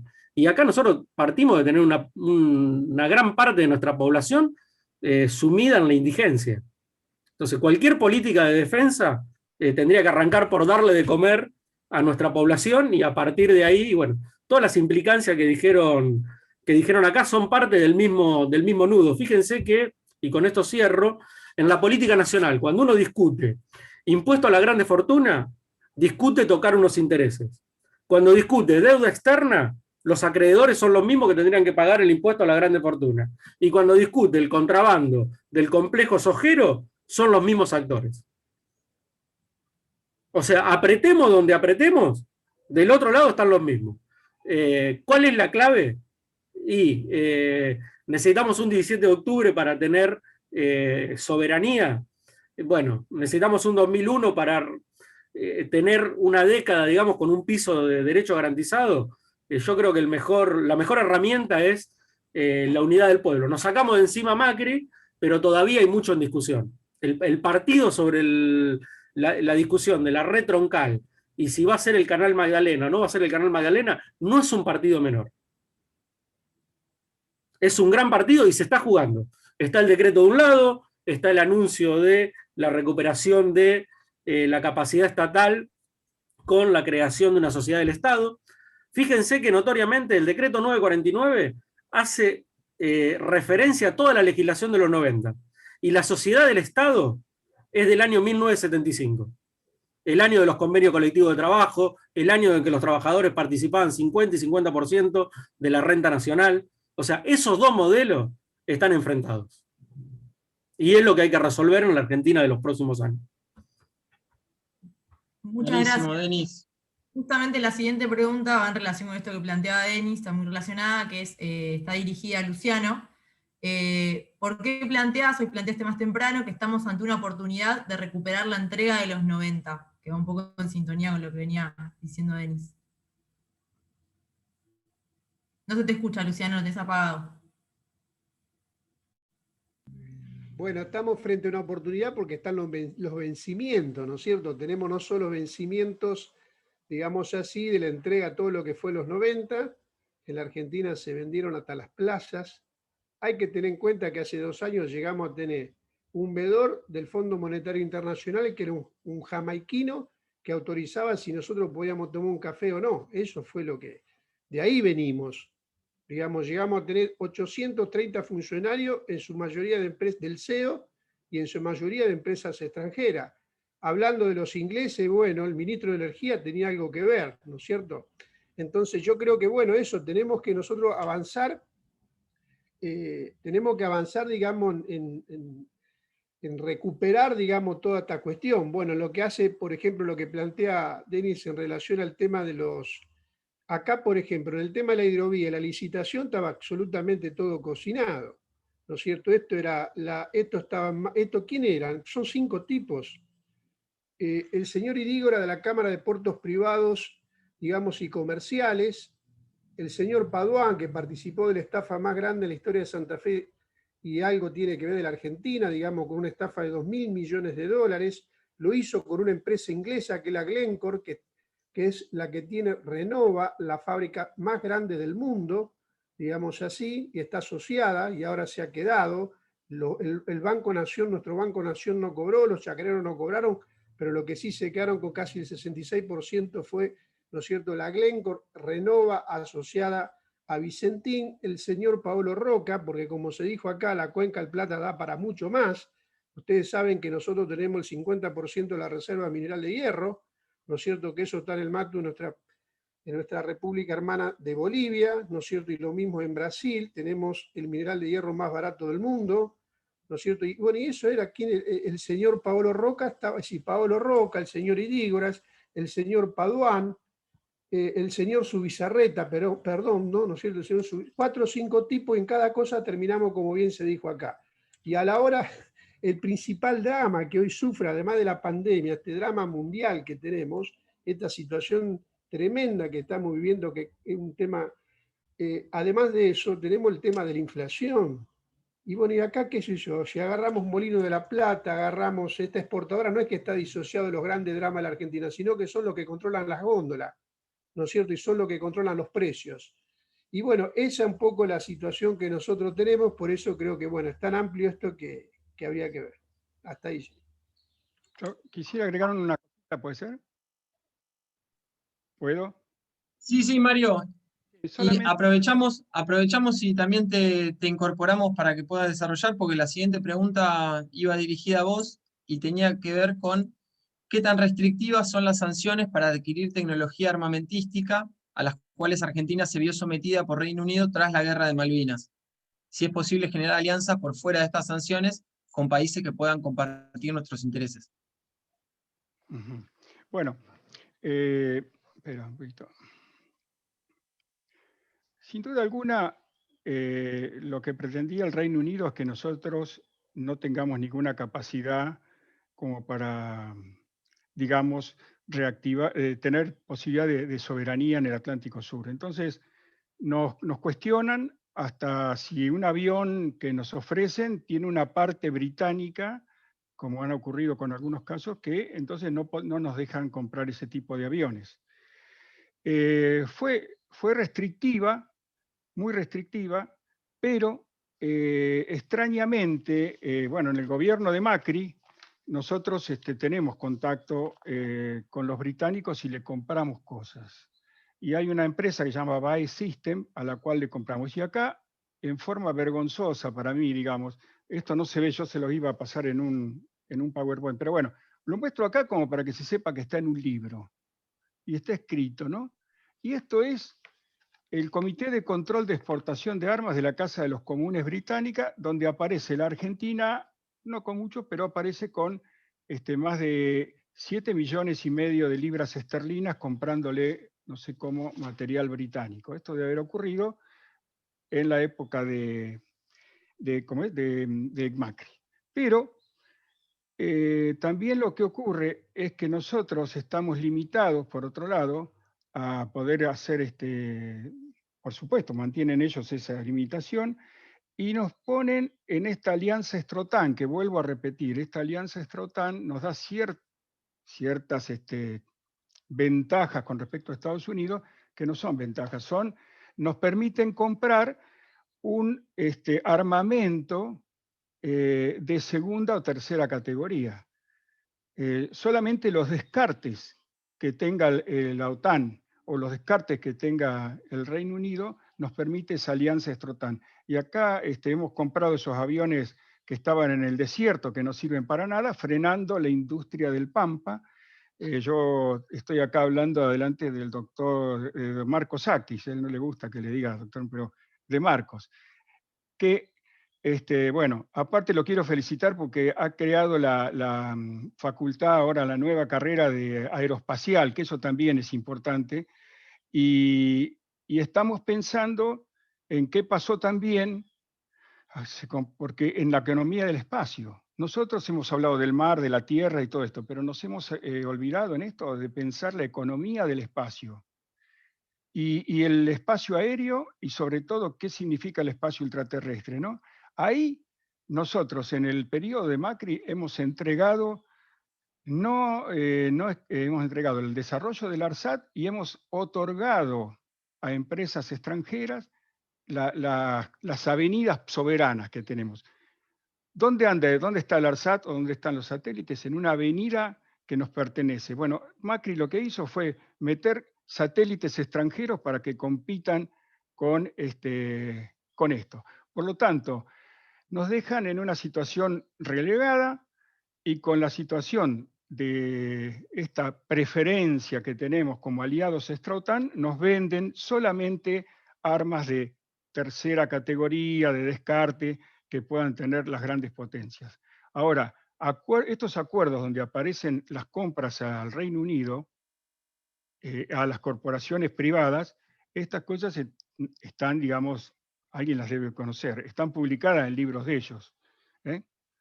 Así que sí, las restricciones fueron así, pero yo acá estoy viendo todo lo que compramos a los británicos. Por supuesto, en forma privada, que este es el engaño. Es el CIM, que es el centro industrial, digamos, el complejo militar británico, y el complejo privado que tienen ellos, que, bueno, surgen estas cosas. Y ahí hemos comprado cosas que no nos sirven, como estos barcos israelíes.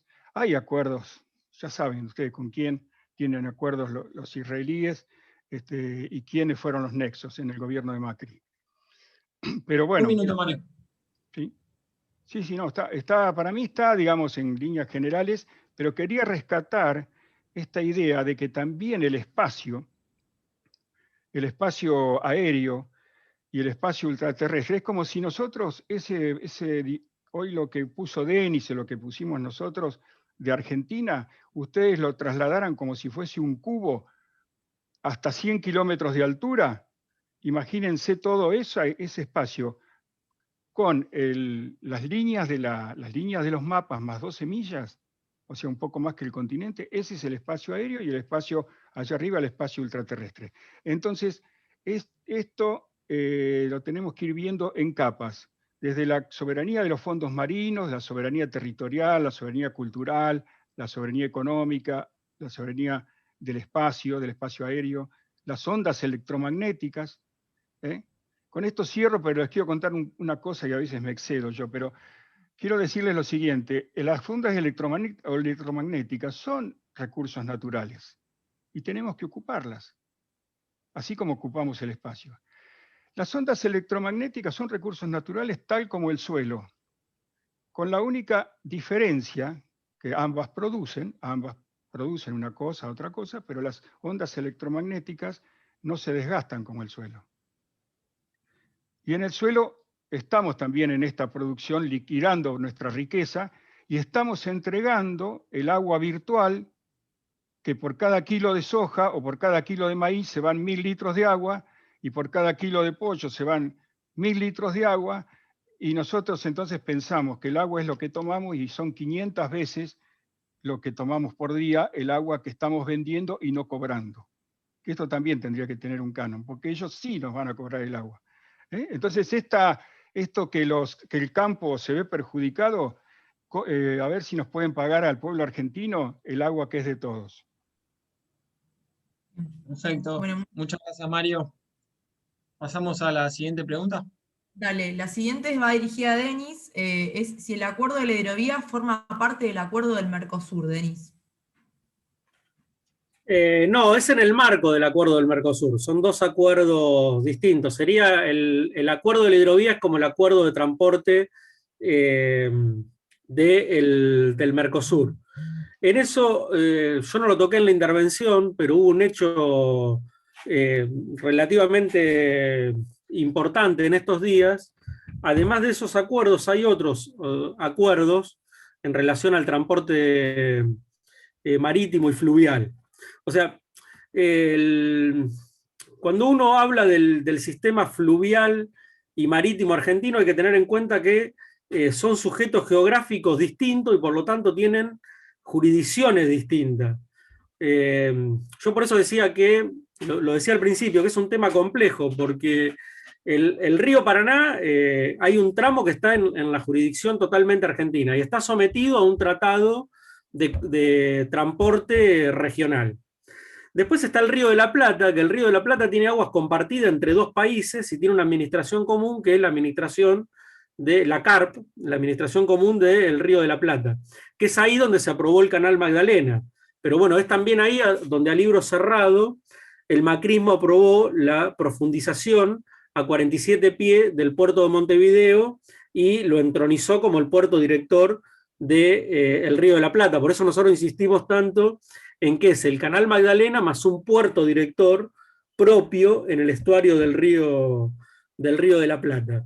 Y yendo a la otra parte, que es la marina mercante, hubo algo que fue sumamente lesivo para los intereses del país, que es el acuerdo del año 85 bilateral con Brasil, que informó Brasil este año a la Cancillería que no lo va a renovar. Y eso da por tierra con la posibilidad de recuperar la reserva de carga regional, porque la reserva de carga a nivel regional tenía como punto de apoyo ese tratado bilateral. Por eso yo creo que, además de los dos puntos estos, del Canal Magdalena y del puerto director en el estuario del Río de la Plata, es imperioso que Argentina tome otras medidas. En su momento, el Canal Magdalena no surge de un repollo. Surge a partir de que Argentina aplica una resolución que es la 1108, que implica que toda carga argentina sale a ultramar por puerto argentino. Y eso generó una discusión en los términos del acuerdo de la hidrovía y en los términos del acuerdo bilateral de transporte por agua, y terminó dándole a Argentina la posibilidad de negociar en mejores condiciones y que Uruguay apruebe la profundización y la construcción del Canal Magdalena en aguas comunes. Decía que esto de Brasil, de que no va a renovar el tratado bilateral, nosotros tendríamos que responder retirándonos del acuerdo de la hidrovía e intentando hacer acuerdos bilaterales con aquellos países que quieren hacer acuerdos bilaterales. Sobre una posición de fuerza que es que tanto Paraguay como Brasil usan 1.200 kilómetros de nuestras vías navegables y el dragado de esa vía navegable la pagan los productores argentinos. Porque la realidad, más allá de que ahora se nos diga que quieren dividir la concesión en tres, que una parte es de Timbúe para arriba, que la otra parte es de Timbúe para abajo, que el canal de Magdalena tendría que ser aparte, la realidad es que de los 5.000 buques que entran a buscar la cosecha, que son los que pagan peaje, esos transportan la producción nacional. Y lo que no paga peaje es el mineral de hierro que baja de Bolivia, la soja que baja de Paraguay y la soja que baja de Brasil. ¿Por qué arman este sistema logístico? Porque son los mismos operadores que están en el sur de Brasil, que es donde completan carga. Y son los que han diseñado este sistema logístico. Entonces Argentina tiene que salir más temprano que tarde del acuerdo de la hidrovía e imponer otras condiciones de navegabilidad en sus ríos, inclusive ambientales. Si vos querés ir a navegar la costa de Estados Unidos con un buque a fuel oil, con emisiones de la década del 80, no podés, porque fue declarada una zona ECA y tenés que navegar bajo GNL. Y lo mismo si querés navegar las vías navegables internas de Europa. Y Argentina podría hacer lo mismo. Lo que vino haciendo en los últimos años, todo lo contrario, fue habilitar que los convoyes de barcazas de bandera paraguaya sean cada vez más grandes, aun cuando se llevaron puestos varios muelles en nuestros puertos de la hidrovía. Y aun cuando produjeron un montón de accidentes, y Paraguay no tiene autoridad marítima, no tiene prefectura. Navegan como se les ocurre. Y además, el artículo 33 implicaba en su momento que si bien había una reserva de carga, iba a haber igualdad de condiciones. Y hoy no hay igualdad de condiciones. Un buque de bandera nacional, si carga fuel oil en Puerto San Martín, paga el 25% más de impuesto que un barco de bandera paraguaya. Bien. Y lo mismo con el IVA, lo mismo con el impuesto a las ganancias, por eso no tenemos flota. Porque en Paraguay toda la flota fue liberada para que prácticamente no pague impuestos. Y lo mismo pasa con los costos portuarios del otro lado del Río de la Plata, por eso las multinacionales, y acá como bien lo dijo Mario, siempre fue un puerto pro-británico. Digamos, ¿no? Donde bajan totalmente la barrera impositiva, y la frutilla del postre es que Nueva Palmira y Montevideo está lleno de empresas que operan en los paraísos fiscales. Eso salió a la luz con el tema de Vicentín. Digamos, ¿no? O sea, el entramado es muy complejo. Muchas gracias. Nos quedan 2 preguntas y ya daríamos lugar al cierre. ¿Te parece, Juli? ¿Cuál es la siguiente? Sí. Antes queremos agradecer la presencia de Pepe Lojo, nuevo presidente del Consorcio Puerto de la Plata, quien está aquí presente, y también agradecer a todos y todas los que están participando de esta actividad. Así que, bueno, vamos con las últimas preguntas.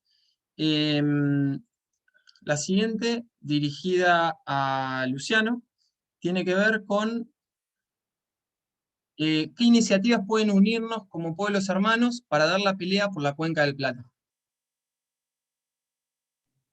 Bueno, yo entiendo que un poco lo que explicaba, cuál es la matriz productiva en lo que hace esta unidad territorial, económica, hídrica, demográfica, etcétera. Yo creo que nosotros hay un tema que es el modelo productivo, ¿no es cierto? Creo que eso es un tema importante, y creo que las universidades tienen que jugar un papel importante, la intelectualidad, los estudiantes. Creo que tenemos que tiene que ver con una cuestión, digamos, que tenemos que ir a una ofensiva, además de conocer, que nosotros decimos conocer para defender para amar, amar para liberar, ¿no es cierto? Es decir, eso, es decir, nosotros decimos es la Potosí del siglo XXI y nuestra cordillera de los Andes es la Cuenca del Plata en lo que hace a los santafesinos, ¿no es cierto? Desde este lugar tenemos que aportar esto. Acá hay un tema que es el modelo productivo, todo esto que explicaba anteriormente, ¿no es cierto? Y creo que esos son los puntos comunes, porque los problemas son comunes, están de todo lado del mostrador como aparece, ¿no es cierto? Si vamos a hablar del Uruguay, como bien se dijo acá, o si hablamos de la cuestión legislativa, bueno, nos cortan como un salamín.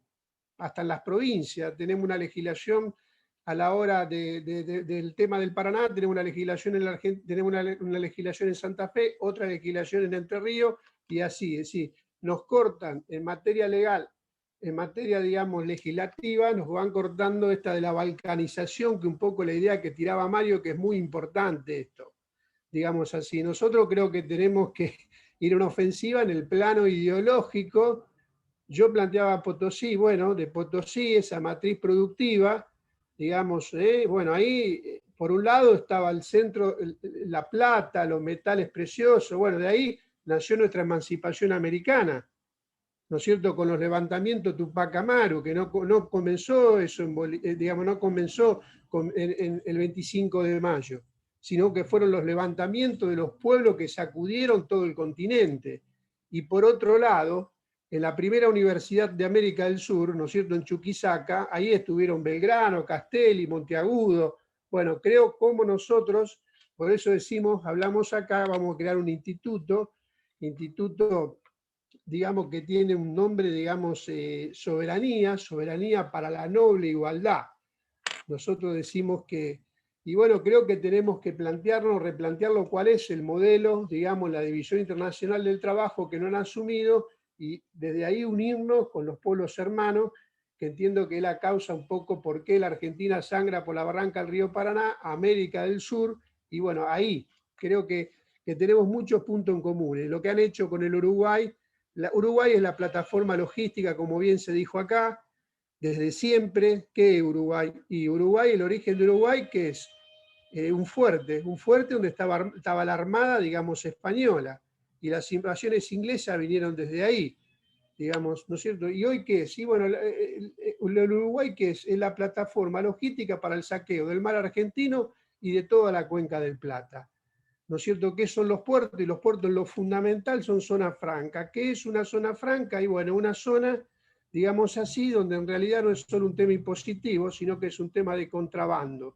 Todo lo que ingresa a esos puertos, todo lo que se roba en la hidrovía o en la cuenca del Plata, en los mares argentinos, digamos, de ahí se blanquea y puede incorporarse, ingresar esa mercadería al mercado mundial sin explicar el origen. Y bueno, son los enemigos comunes que tenemos en América Latina, ¿no es cierto? El imperialismo, todas estas empresas, los Bunge, los Cargill, están del todo del mismo lado, el latifundio está del mismo lado, y bueno, y nosotros nosotros decimos liberar, es decir, la cuenca del Plata, digamos, es como nuestra Potosí, digamos, es la Potosí del siglo XXI, y nuestra consigna sería así, es nuestra cordillera de los Andes. Tenemos que liberarla. Perfecto, muchas gracias, Luciano. Vamos con la última pregunta. Vamos con la última, después les vamos a dar 2 minutos a cada panelista para que pueda cerrar y decir lo que quiera cada uno. La última pregunta es dirigida a Mario y es: ¿qué tipo de iniciativas a nivel de políticas de Estado hay o puede haber para construir una Argentina bicontinental?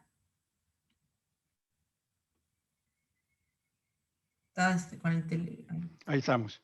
Bueno, es básicamente nosotros necesitamos, necesitamos para una Argentina bicontinental, por supuesto, la revalorización de la Antártida Argentina. Y en esta Antártida Argentina volvemos, como veíamos hoy, yo no lo pude desarrollar, pero ahí está en gran parte el futuro de los argentinos. 70% del agua dulce del mundo y la biodiversidad antártica, que tiene que ver con organismos que están reproduciendo y que están vendiendo y patentando las empresas multinacionales para, y después nosotros nos hacen pagar las patentes sacadas de la Antártida.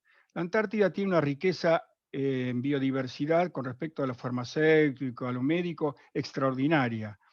Se han encontrado en los fondos marinos enzimas que se están utilizando para las vacunas, estas nuevas vacunas, y ahí el desarrollo tiene que ser como decir, bueno, tenemos que inundar, tenemos que llenar de científicos argentinos la Antártida, el Atlántico Sur, llegar a las Georgias, llegar como llegábamos antes teníamos viajes directos a las Georgias del Sur. Y entender de que hay una asimetría, así en las armas como en la asimetría en ciencia y tecnología, en todo lo que invierten las grandes potencias en la Antártida y lo que invertimos nosotros. Entonces, nosotros no tenemos esa capacidad, pero sí tenemos que darnos cuenta que ahí está el eje del desarrollo, ahí está en esa biodiversidad. Quien se adueñe de la biodiversidad antártica va a manejar la industria farmacéutica. Así que yo creo que con lo bicontinental tenemos que estimular en parte el turismo, en parte tenemos que estimular el eje que sea Ushuaia, el eje que digamos que es el centro que va hacia la Antártida, y nos estamos olvidando, esto rapidísimo se los digo, de otro paso fundamental. ¿Cómo puede ser que pasar de Ushuaia o de Tierra del Fuego a Santa Cruz tenemos que ir a Chile? No es en esta unión que hemos hablado hoy, en esta unidad, ¿cómo podemos pasar si no desarrollamos el paso del Magallanes? Tenemos que unir el Magallanes, sea como hay proyectos que Marcos ha visto sobre puentes que van en la boca del Magallanes, pero nosotros estamos dejando 35 millones de dólares a los chilenos y no tenemos capacidad ni soberanía de poder pasar de la provincia de Tierra del Fuego a la provincia de Santa Cruz. Entonces, junto con este canal, hay que pensar y luchar por la unión para que podamos tener entre dos provincias, poder pasar por el país. Esto no es un gasto, esto es soberanía. Y por supuesto, hay un montón de cosas que hay que hacer, pero sí entender que la Antártida es el futuro. En la Antártida, y acá cierro, siempre digo yo, están en la Antártida y en el sur, tenemos los elementos que la humanidad necesita. ¿Cuáles son los elementos que la humanidad necesita? ¿Agua dulce? Sí, tenemos agua dulce. Proteínas, cantidad, toda la pesca y todo lo que es el krill tenemos ahí en esa zona. Biodiversidad antártica, por todas estas cuestiones que estamos hablando sobre medicamentos, están vendiéndonos los españoles medicamentos para cubrir los órganos de trasplante hechos con el pez hielo nuestro. Es un poco complejo que yo se lo explique, pero bueno, con unos líquidos, vamos a decir, simplificarlo, que cubren los órganos del pez hielo, ellos hicieron algo para cubrir los órganos de trasplante y transportarlo. Y nos venden la patente y nos venden el medicamento o el producto, y eso es nuestro. Bueno, así... Sí, estoy. Y entonces, en todo esto, tenemos que pensar en que también los minerales, ¿tenemos minerales para la industria? Sí, ¿qué minerales? Manganeso, cobre, zinc. Cada nódulo polimetálico es una batería unida al litio, porque el litio necesita del cobre, del manganeso, de distintos cables, es una batería. Y el litio, tenemos que crear, no sé, los yacimientos litíferos fiscales y llevar adelante esto. Y los minerales para Estados Unidos, y acá cierro, así como hoy hablábamos bueno, que hablaba Denis de los barcos, los minerales para Estados Unidos no son parte de la producción, son parte de la seguridad nacional. Y ellos dividen en distintos cuadros los minerales. El litio, el indio, el manganeso, todo eso es el 100% de vulnerabilidad, ellos dicen. Nosotros tenemos 100% de vulnerabilidad. Es seguridad nacional. Entonces, hay Mario, que fijarse. Ahora nos queda una vuelta de 2 minutos para cada panelista. Si te parece, usar tus 2 minutos para cerrar o reforzar alguna idea que te haya quedado pendiente y ya continúas vos. ¿Te parece? ¿Cortamos acá? Sí. No, si te parece continuar con tus 2 minutos para ir cerrando. Bueno, no, entonces con esto cerramos, digamos, en esta cuestión donde vamos pensando la soberanía. La pensamos desde el Polo Sur con esto que estamos hablando. No nos olvidemos. Bueno, me faltaban algunas, creo que dije todas las que necesitábamos, pero también faltaba la energía. Y ahora creo que prestemos atención un segundito porque es fundamental. La energía, hemos entregado gran parte de las cuencas mar afuera, offshore, en el gobierno de Macri, la cuenca Malvinas. Hemos entregado esas cuencas que necesitan los británicos y necesitan en Malvinas, porque si ellos sacan petróleo necesitan del apoyo del continente. Y ahí está el puente, ahí está la traición, entregar esa zona a los británicos para que tengan una conexión con el continente. Hay que revertirlo, hay que romperlo. Esto es el Forador y Duncan. Hay que terminar con los vuelos, hay que terminar con esos vuelos con los Kelper, que son inútiles porque un vuelo de los Kelper hacia San Pablo les permite el desarrollo y mantener su estatus de ser la segunda población más rica del mundo en PBI. Y nosotros tenemos en Tierra del Fuego que destruyeron la industria. Si vamos, entonces, esto es Malvinas, esto es lo que tenemos que romper con el Forador y Duncan. Y los acuerdos secretos, que no son tan secretos como yo les decía, los acuerdos de no ir más a la Asamblea General del 89 que no vamos, porque lo ordenaron los británicos y porque está escrito. La alianza Estrotán, romper la alianza Estrotán, de una vez por todas. Y bueno, y hacia arriba, entonces, ¿qué otra cosa tenemos? Tenemos la mayor fuente de energía que son los hidratos de metano. ¿Qué son hidratos de metano? Es una manera de producción de gas que duplica y triplica las reservas de petróleo y de gas. Lo que pasa es que como era difícil de extraer y tiene ciertos riesgos, bueno, era como si fuera vaca muerta, digamos que no se extraía el petróleo de este tipo. Entonces, ahí tenemos a la ampliación de la plataforma a 350 millas, enormes cantidades de hidratos de metano. Y no nos olvidemos que el hidrato de metano, los chinos acaban de empezar a sacar y producir en el mar de China. Y es por eso que están los barcos también ahí discutiendo toda esta producción de energía. Y ahí estamos cerrando, porque entonces lo que yo creo es que tenemos que pensar también en una soberanía popular. Y sobre todo, para cerrar, nosotros tenemos que pensar en dónde le podemos hacer daño a los británicos y también a los que nos están ocupando, porque no hemos hablado nada de eso. Entonces, ¿en qué? Y ahí lo cierro diciendo que ellos tienen un Brexit que los está debilitando. Esto de la amenaza que ha hecho con este documento es una amenaza como para poder activar la industria británica, y tenemos que denunciar los paraísos fiscales.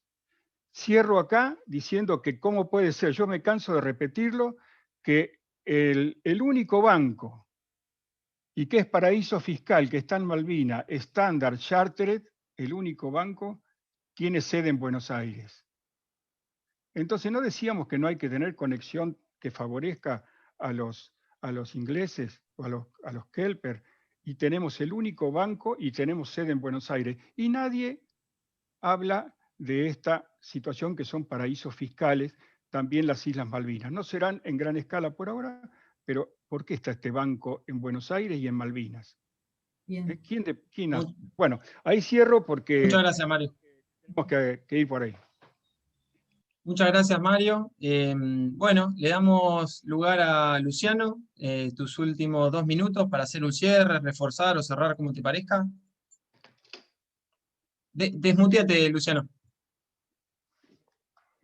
Ahora sí. Bueno, pero muchísimas gracias, agradecimiento infinito.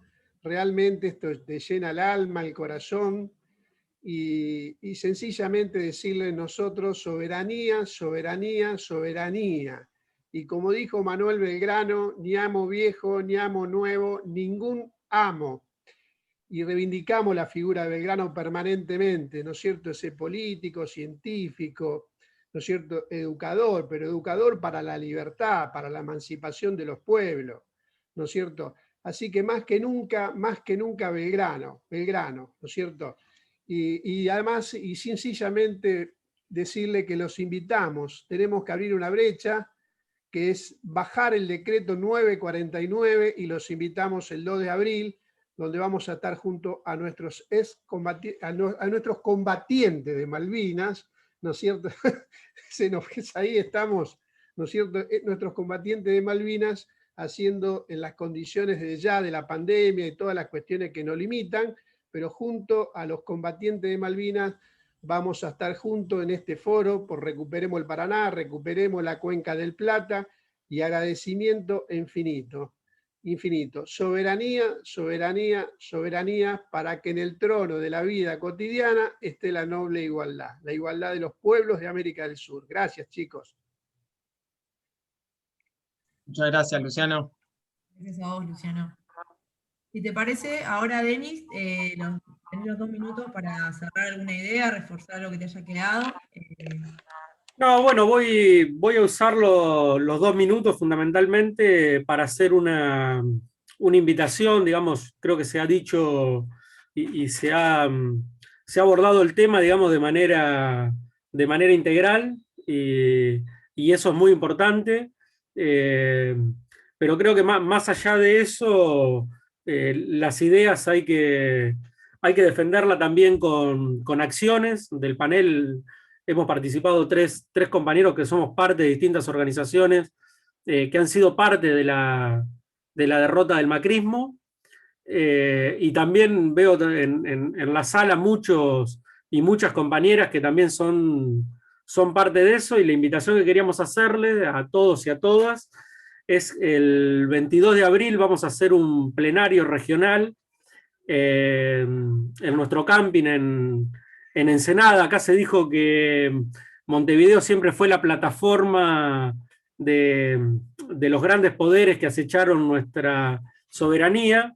La Ensenada de Barragán, digamos, nosotros planteamos que el puerto director tiene que ser el puerto de La Plata, pero en realidad es el viejo sueño de Belgrano de contar con un puerto en la Ensenada de Barragán como la primer frontera de defensa de nuestra soberanía. Desde ese lugar queremos invitarlo, ya lo hemos invitado a Luciano en representación de la multisectorial que han conformado a las orillas del Paraná. Hemos invitado compañeros de otros lugares del país. Tenemos pensado hacer una jornada, hacer un plenario regional para impulsar una jornada nacional para tirar abajo el decreto 949 y para que todos los sectores puedan sumar sus reclamos alrededor de lo que estamos discutiendo, que el eje es la soberanía, pero como hay diversos sectores que están en la pelea, nosotros siempre nos hemos caracterizado en la defensa de nuestra fuente de trabajo de llamar a la unidad. Entonces creemos que el camino es generar la máxima unidad posible para defender nuestra soberanía fluvial y nuestra soberanía marítima, no al servicio de una idea romántica, sino al servicio de que los 44 millones de compatriotas vivan en una situación de dignidad. No es como hoy, que los pibes están sumidos en la pobreza, que se nos caen las escuelas a pedazos y que cada vez nos es más difícil llenar la mesa de los argentinos de alimentos. Nosotros queremos la soberanía para eso, porque muchas veces quieren bajarnos el precio diciendo que somos románticos o antiguos. No, nosotros queremos la soberanía para vivir dignamente, y al servicio de eso hacemos esta actividad y llamamos a la más amplia unidad. Estamos convencidos de algo, que la gente votó a este gobierno no con un mandato de continuidad, sino con un mandato de transformación. Y ese mandato lo tenemos que hacer cumplir en las calles. Muchas gracias Denis, y muchas gracias de todo corazón a los 3 expositores y panelistas por su tiempo, por la calidad de las exposiciones, por la claridad con la que expusieron y nos llenaron de argumentos. Bueno, y a todo el público que nos viene acompañando en todas las actividades de DICMA. No sé, Juli, para cerrar. Por último, comentarles que esperamos que esta actividad sea un humilde aporte a esta discusión coyuntural que se ha tratado hoy sobre una problemática tan estratégica, y que ayude a visualizar las perspectivas que se abren para discutir a fondo la soberanía nacional en una perspectiva integral, como ha sido muy bien planteado por los panelistas. Sí, y por último, bueno, Dale, Sí. vos. No, contarles que la charla pronto va a estar subida a YouTube y que vamos a estar difundiéndola a través de nuestras redes sociales, los cuales los invitamos a que sigan en Twitter, Facebook e Instagram. Y bueno, nos vemos en próximas actividades. Muchas gracias. Muchísimas gracias. Gracias a los tres. Gracias y Gracias a todos. la invitación a todos al Instituto de Políticas Soberanas Malvinas que preside el doctor Marco Ortiz, conformada por combatientes de Malvinas y la Facultad de Ingeniería de La Plata. Es un instituto único en su forma que defiende la soberanía desde la academia y desde lo popular. Así que está en La Plata, vayan a conocerlo y están siempre, es un lugar para ir a discutir estas cosas. Perdón, pero esto me parecía interesante porque está este Instituto de Política Soberana y bueno, orgullosos de formar parte de él. Gracias, Mario. Perfecto, tal cual. Ya que está, ¿puedo decir una palabrita, aunque sea chiquita? No, que yo estoy en la comisión esta famosa del Ministerio de Transporte, y la idea nuestra es presentar desde el Instituto Malvina las cosas, lo que dijo Denis. Te voy a pedir letras, Denis, que estuviste espectacular con esto, para presentar eso como informe del Instituto Malvina de la UNLP a los puntos que se están presentando. Y por supuesto, la derogación del decreto, que coincido contigo. Con todo gusto, Marco. La verdad que es un gusto laburar con ustedes, y es cierto lo que dice Mario. El Instituto Malvina es un lugar de soberanía y vale la pena visitarlo. La verdad que la calidad de los compañeros que conforman y la cantidad de información que tienen es parte de nuestro acervo, digamos, para dar la pelea en estos momentos.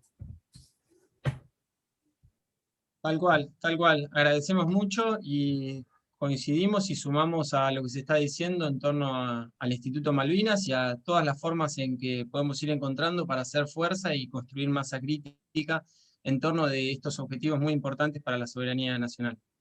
Bueno, muchas gracias a todos y a todas y nos vemos en próximas actividades. Chao, hasta luego. Adiós.